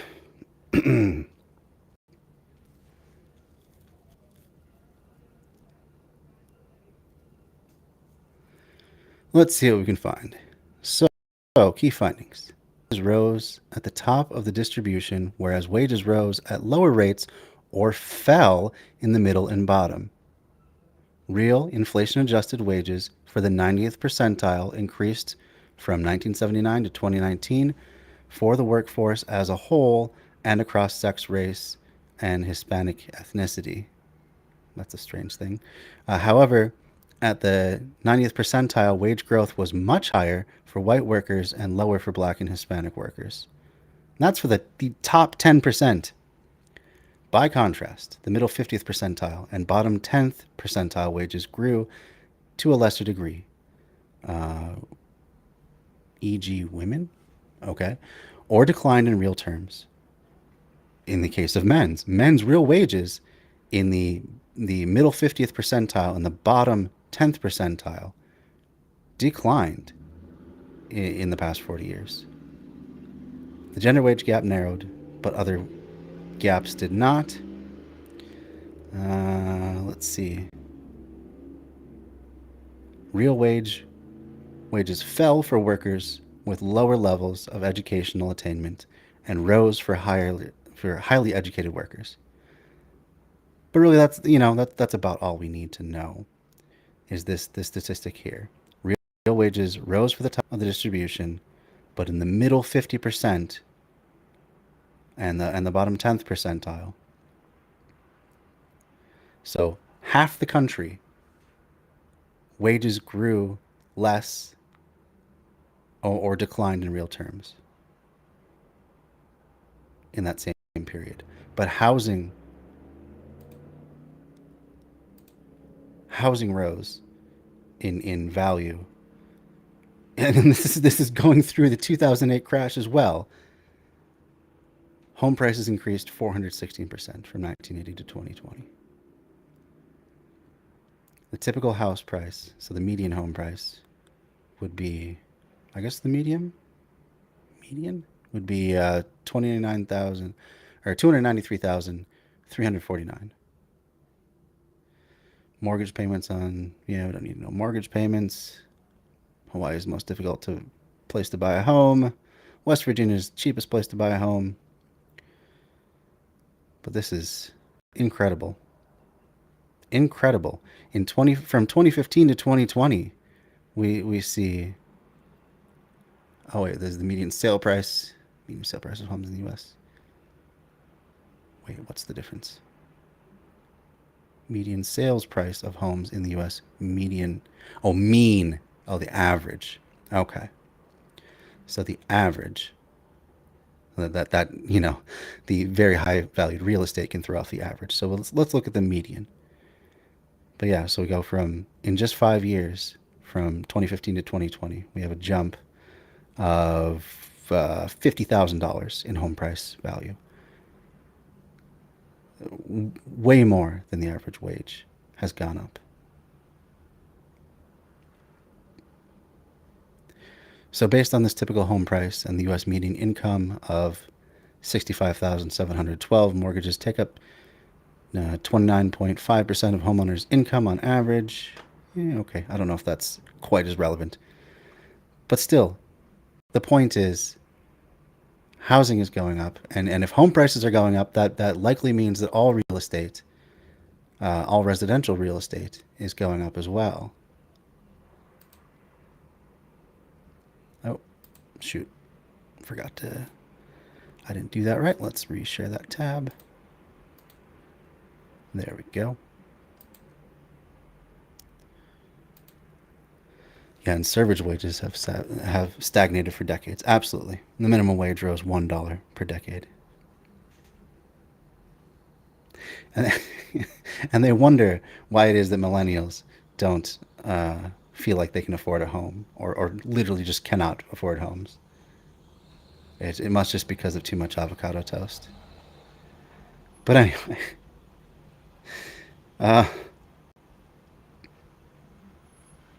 so I mean, if real estate values are going up that much, I'm absolutely certain that rent is going up as well, because it can. You now have a higher valued asset that you can get more out of from your tenants. So yeah, it's not just a matter of the individual being able to, rugged individual themselves out of the situation with gumption and perseverance and all that stuff. It takes community support, and that's okay. It's okay for people to help one another. It's okay for not everyone to be able to do everything on their own. That's just a fact of the world.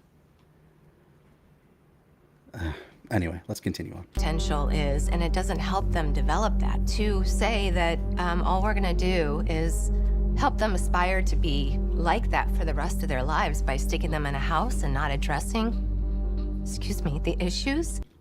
These fake crocodile tears, it just makes me so upset.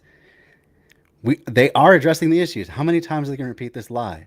Housing first means housing first, then addressing the other issues that they're talking about in a way that treats them as a human being, not some delinquent who needs to go through a program of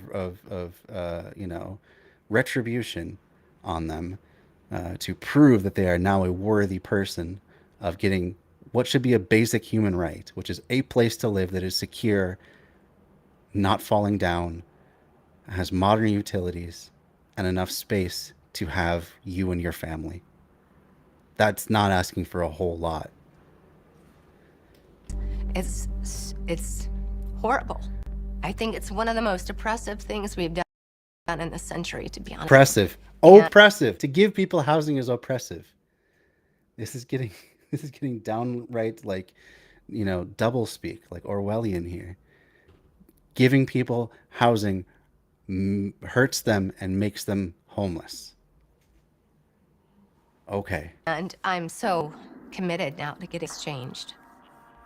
From 2004 to 2014, San Francisco spent $2 billion on 3,000 new units of permanent housing at a cost of $666,000 per unit, more than double the median home price in America. Okay. Remember when I told you to remember San Francisco?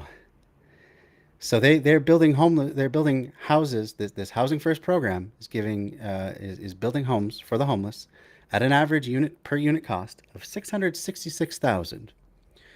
Now they're taking that and comparing it to the national U.S. average, not the median home price in San Francisco, but the entire country. Now, when you're talking about one of the hottest housing markets in the entire country, the most expensive, do you think it's going to be close to the national average? Maybe a little bit bigger. Let's take a look.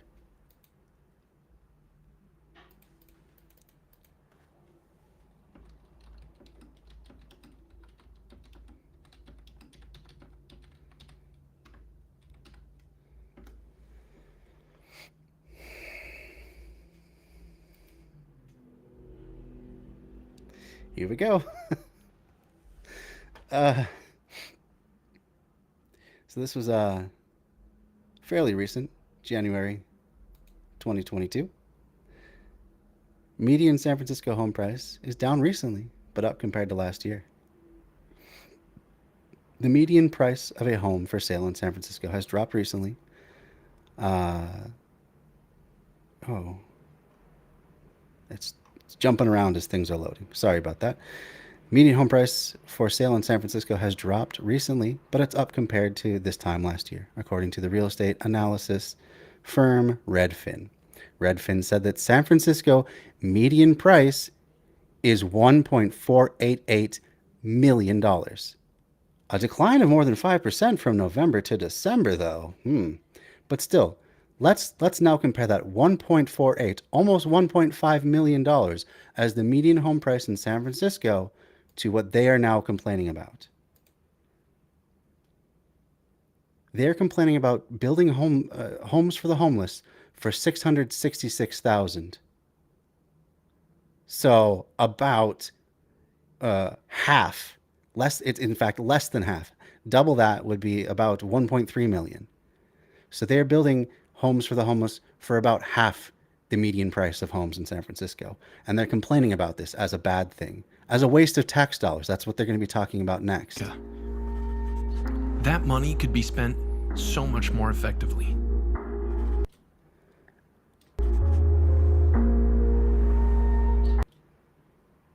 Okay, so they're saying this is what this money could go for. Guess what? If they're doing it for half the cost of the median home, it sounds like they're making quite a considerable amount of savings. They probably do have that extra money then to do the 3-month outpatient rehab for 90 people or 1-month residential rehab for 50 people. So they can do both. You can do both. It's shocking to me how little innovation we have because everything is permanent supportive. Let's see. Yeah, really. Back up that statement that giving homeless people housing is oppressive. That's a very good point. San Francisco is really out there. Who can live there? Right. And like I mentioned earlier in the stream, my brother lives out there. He's lived out there for a few years now. I guess it's probably been coming up on a decade. I would say more than 5 years. And he does really well at his job. He's a manager. He has employees that work underneath him. He makes a good wage, a good salary. And he has only just recently been able to live without roommates in San Francisco proper. It's insane. And this is what happens when you commodify a basic human necessity, shelter. So at the very least, what the U.S. needs to do to address this all, decommodify most housing. You want to leave luxury housing alone, have people be able to buy certain properties that are, hugely expensive for their second or third home, whatever, fine. But instead, decommodify housing, even go so far as to provide housing for people, rent-free. Maybe make them pay a maintenance fee, because you still have to have property maintenance costs, or just fold that into the taxes as well. But either way, I think that's fine. That would be fair to pay for property management services. That's not going to be that much per resident. It'd be far below the market rate for rentals right now. And just let people have a house. Maybe they pay a portion of property taxes a year so that we still have the same amount of money going into the school system, if that's really how we want to fund schools. But still, you could house everybody for far less than it costs right now, and at least knock that problem out. So start from there, and we can do this. There's plenty of housing for everybody right now. Cities can buy up more housing. They can decommodify it. They can give landlords fair market prices. Do even eminent domain in the name of decommodifying housing. Give them a fair market value, and then turn around and let people live there for little to no money. And then everyone can have a place to live. We can do this now. And then people can live in these spectacular places. San Francisco is one of my favorite cities I've ever been to. It's beautiful. The people are really cool. There's always stuff going on, day or night. There's so many flavors of so many cultures that have shaped that city. The architecture itself, alone is beautiful, gorgeous, a wonder to behold. It shouldn't be just for people who are doing really well. It should be for anybody. And the same is true of any city. Same is true of St. Paul, Minneapolis. Doesn't matter. People should be able to just live. I don't think that's really too much to ask. And that would, at the same time, address this entire housing or homelessness crisis, along with the housing insecure crisis, which is, as we've found, being faced by half of the country right now. I don't know. Oh, I think I did. I think I gave you that link. So I think we're up to date on the links too. But if there's any links that you missed, I can try and pull it up again. All right, let's move on because we don't have that much time left. We only got about 10 more minutes tonight. We're not going to quite make it to the halfway point, I don't think, but we'll try our hardest. Housing or bust, and everything else in between is just keeping you alive until you get there. The problem is that half the people on the street aren't going to be alive to realize that housing. Los Angeles felt the impact of housing. So forcing them to get clean by whatever means necessary, that's going to allow them to be alive to enjoy housing? I don't see how. That's just going to make an extra stumbling block for people that desperately need shelter away from violence, away from the elements, some sort of stability in their lives. That's not going to help them whatsoever. You can give them access to these resources once they've been stabilized, and that's, again, for like the 5th or 6th time now, that's what Housing First does. They help find access to these resources. They help offer these resources to people. They just don't make it a requirement. That's the big difference. First immediately. Reverend Andy Bales from the Union Rescue Mission says he saw it coming in 2014 when the national thought process on homelessness shifted towards a housing first model. He says he saw donations to the missions on Skid Row plummet. We had foundations that used to give us $1 million shift to housing first only. We had another foundation that shifted that gave us $750,000. And only oh, boo-hoo. They liked a different model than the one you were offering, so they shifted their giving. That doesn't mean you were right. There's been so many things that have contributed to homelessness and its rise in the past few years. And I seriously don't think that Housing First is one of them, based on all the evidence that we've seen so far. Only now is his intuition providing proof. Intuition is intuition. Department of Housing. We're literally going on trust me, bro. We're literally going on feels over reals at this point. This is the level of intellectual rigor of PragerU. I'm going on my intuition. In urban development, showing since the recovery services decreased, homelessness went up more than 15%. Correlation does not equal cause. I can't believe I have to say that, but I do. What could some other reasons be for that? Could it be a president who, cut a bunch of funding to a bunch of programs across the board? Could be. That happened shortly after 2014. Compounding the problem, cities like Austin, Texas have legalized street camping. Addicts poured out of shelters and treatment, back to where drugs, alcohol, and crime. Yeah, says you. Your source is Statesman News Network. No address, no date, nothing. Unsheltered homelessness in Austin, which is not that big of a city. So from 2019 to 2020, a 45% increase. What was happening in 2019 to 2020? A lot of people were losing their jobs. A lot of people were being forced out in the street because of COVID and the pandemic and lockdowns without aid. Yeah, it was the right thing to do to lock down the country, but you also have to stabilize people if that means they can't work. We should have been getting stimulus checks every single month at that point. That would have allowed people to stay home, or at the very least, freeze all rent, freeze all mortgage, all payments for properties, stop until the pandemic passes, so that people are not forced out onto the street. That could have solved that problem there too. But we did one thing but not the other. We did the good regulation part without the good assistance part, and that more than anything led to all that dramatic increase. Has nothing to do with Housing First programs. It is in spite of Housing First programs. Abound. In Austin, homeless deaths rose by 25% in a matter of months. Yeah, exactly. How does making street camping legal make homelessness? It's not as though they're like, well, I just want to get out of the shelter, man, where they make me want to like do drug rehab and stuff like that. I'm just going to live on the street. That sounds like a good idea. I don't think so. Of course, none of these people involved in this project have ever even come close to homelessness. I guarantee it. Because if they had, they would know that it is not a safe place to live on the street. It's not exactly the lap of luxury. It is not that social safety net becoming a hammock that the right always likes to squawk about.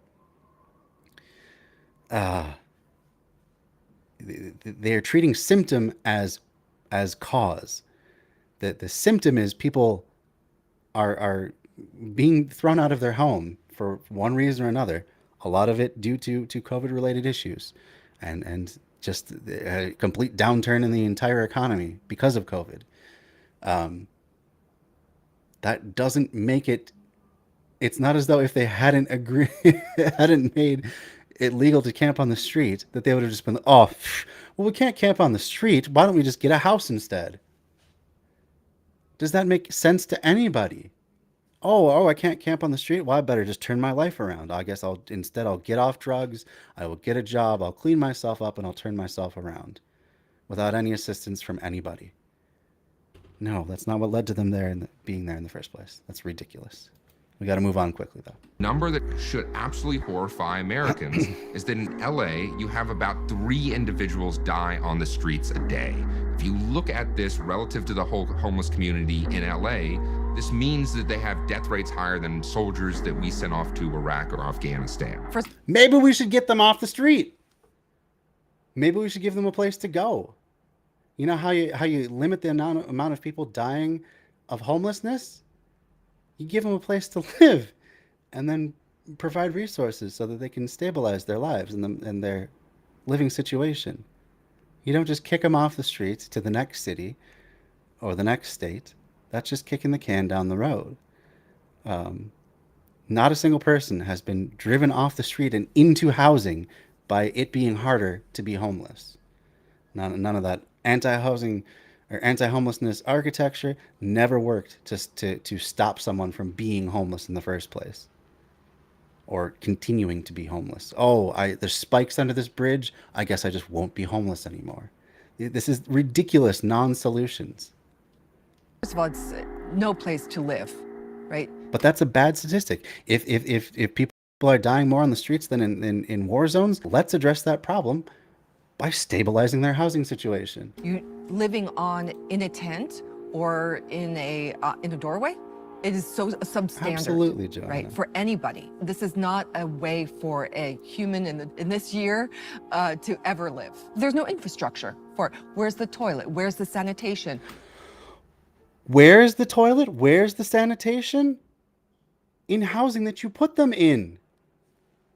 You want to instantly give someone access to sanitation, to a shower, to a toilet, to working clean water pipes. They don't have to worry about, disease. Give them a place to live. Integrate them into the civilization. This is ridiculous that I'm even having to say this. Yeah, nobody wants these people to live in tents. We want them to have better options. But we got to provide those. They don't just magically appear. And they certainly don't appear by making it harder for these people to just live. Where's the ability to even get help when you're sick? Okay, sounds like we need some universal health care. Next. Right, it's not there. In May of 2021, Austin residents voted to reinstate the city's camping ban.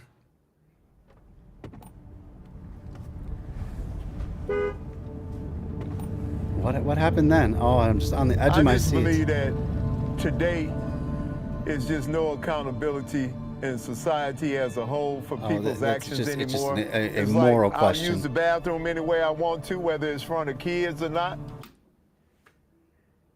You know what would stop homeless people from being in front of kids? Giving them a place to live that has a toilet. Putting in public restrooms. I'm just saying about what I see. What? And I'm still gonna serve those that are in need or somebody that's gonna always be less fortunate than me. We've worked with programs that when they first started, like taking people off of the street, housing programs. Communism is the flat earth of economics. Okay, cool. I happen to be wearing an anarchism symbol on my shirt, but okay. Go off, Gonzo. Tell me more about your high-level ideas. Who's going to save us? Is it going to be Milton Friedman? Is it going to be Reaganomics? Should we bring back some more good old-fashioned Reaganomics? Just shred that social safety net. Wait, anarchism is communism with less bells and whistles. Anarchism is communism from the bottom up rather than the top down. That's the big distinguishing factor.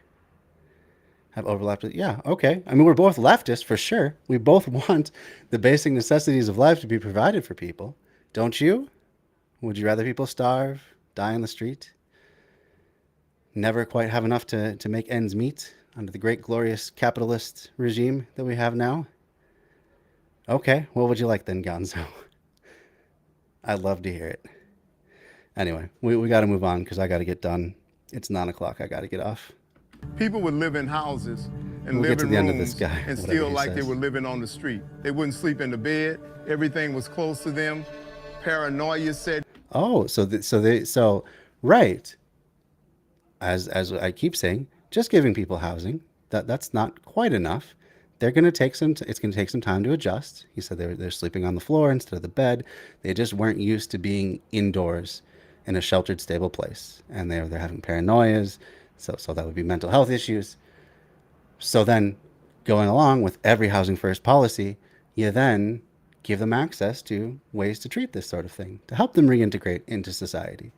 Be a stable, functioning human being so that they can actually have some choices in their life and some stability in their life.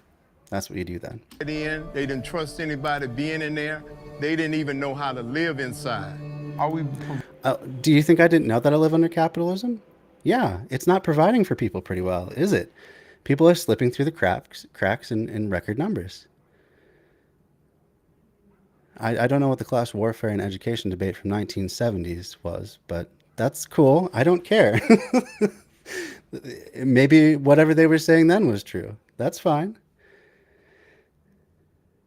So in the 1970s, every leftist thought if we only gave college education to everybody, there'd be no more classes. Well, that's not true. Education should be free and available to everybody to any level that they are capable of attaining. Absolutely, for sure. But that's only a portion of things. That only helps people gain agency and direction in their life. That's not the end all be all. No. It sounds like what you're talking about is not even leftist, but liberals. Liberals want everyone to have access to education so that we can have this kind of meritocracy where the smartest and most equipped get all the best stuff in life, and then everyone else gets sorted out into lower and lower classes. Liberals are not leftists. Liberals are on the right. Education is free up to 12th grade. It is not free post-secondary. What are you talking about?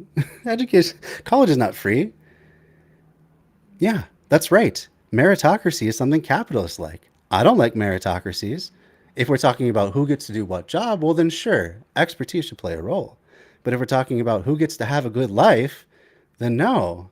Screw meritocracy. Student loans. What are loans? Are loans free money? I mean, they're Pell Grants.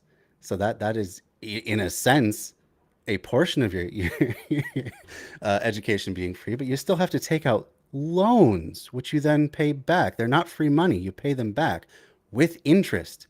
I'm still paying off student loans from my undergraduate, which was a while ago now. They're not free money. So it's not free education. That's ridiculous. That's like saying, I will give you this free sandwich if you give me 2 sandwiches tomorrow. That's not a free sandwich then. That's making someone give you back more than you gave them in the first place. That's a business transaction. That's not free. Come on, man. You got to do better than that. Yeah, and $5,500 doesn't pay for a year's worth of education practically anywhere. Like my very low cost state school was about $9,500 a year. in just the tuition. Well, that's not even including, fees and books and all that other stuff and housing and all that sort of thing. I will give you this free sandwich if you pay for it later. That's not free then. Free means you don't need to pay for it. Ever. That's what free means, and that's what we want. Free education, yes, but also free housing to the end. And this is all to the end user. Free housing, food. I can't read. I did. It's like saying, I will give you this free sandwich if you pay for it later, maybe. If you feel like it, no. Biden made that pretty clear okay, I read what you said. If you feel like it, that's not how student loans work. You don't get to pay back student loans if you feel like it. You got to pay them back.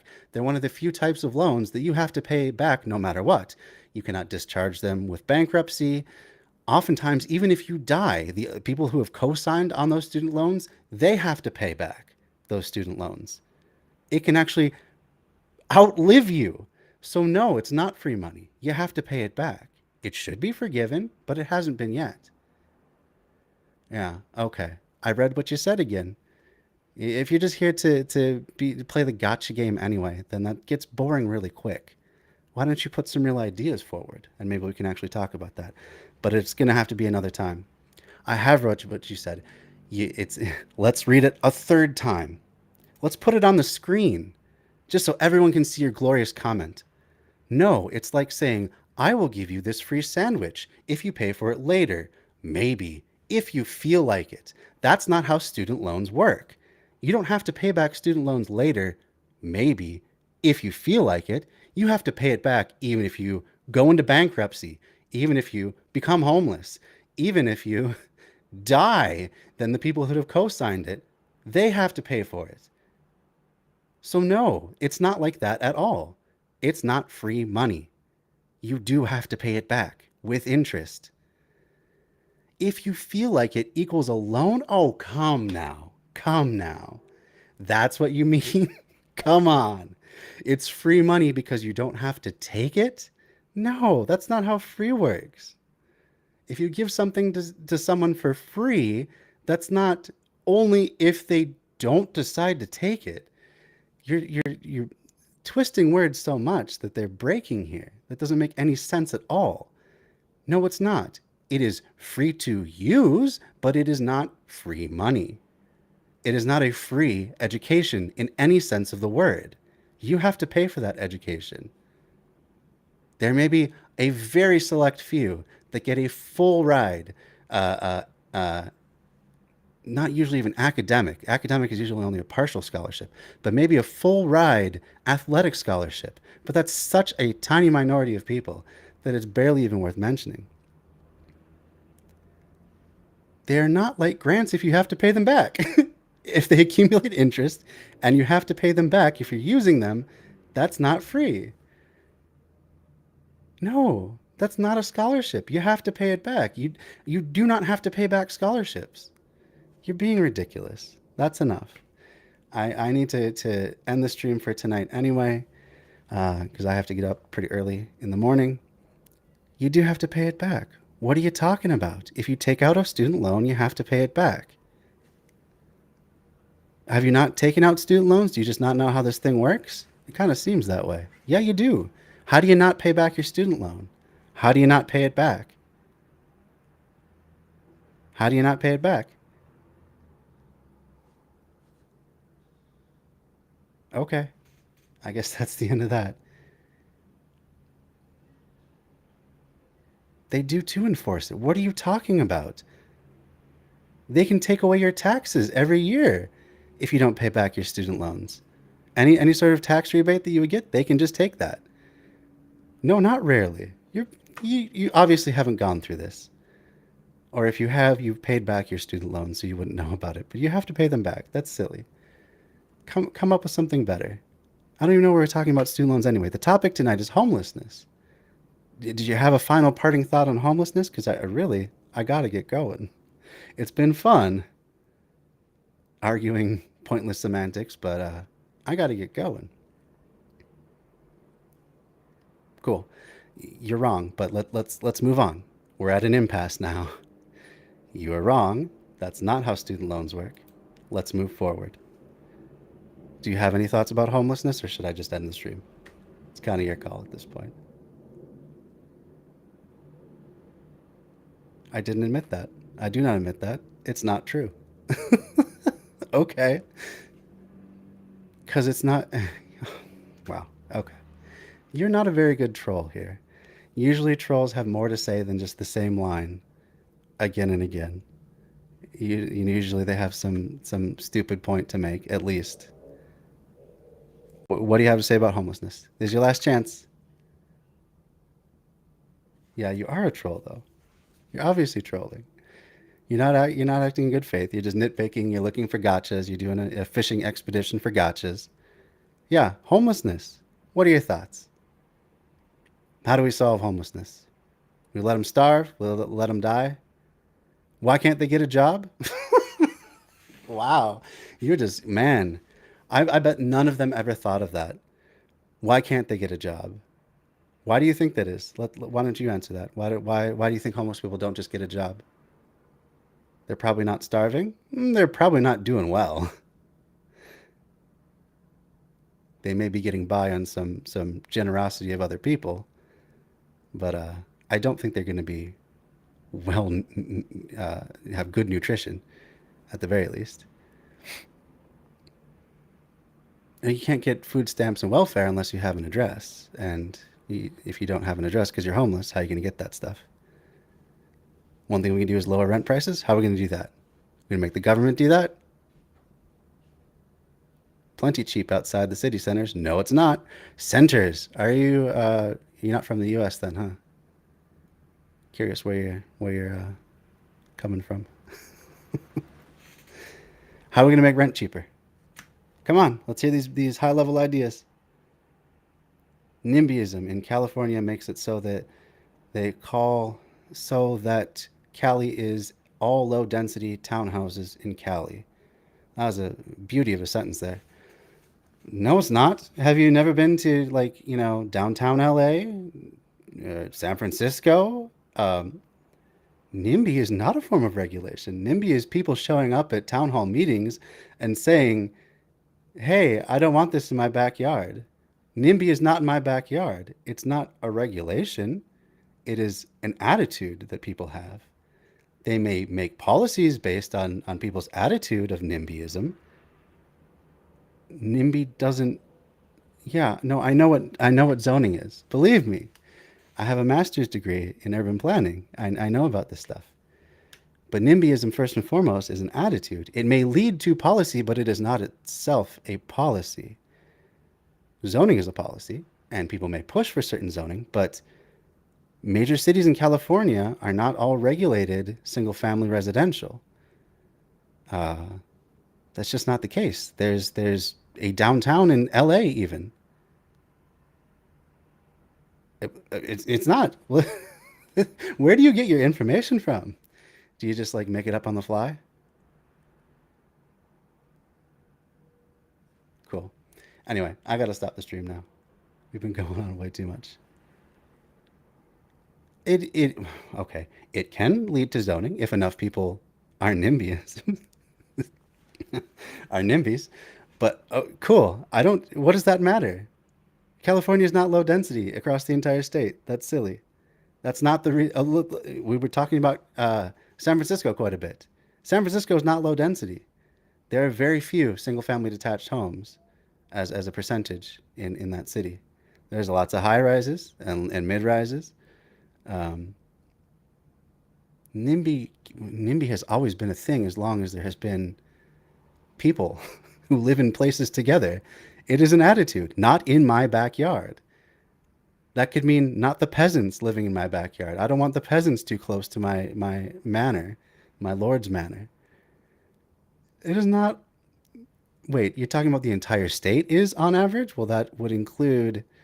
that would include a lot of low-density places. I'm not saying there's no low-density places. Watch Straight Out of Compton. Okay, so that's where you're getting your information from Hollywood. Hollywood is telling you that all of California looks like Compton, a suburb a suburban part of LA, which is one of the largest cities by geography in the country, by the way. In any other place in the country, that would be just its own suburb. And LA would mostly be the downtown area. But because it's LA, it's different. Low density places, like tons of crime filled areas and places. Straight out you're all over the place, man. Low density places like are you saying that they do like they like it, like they like having it around tons of crime, or low density places such as tons of crime filled areas in the city? Okay.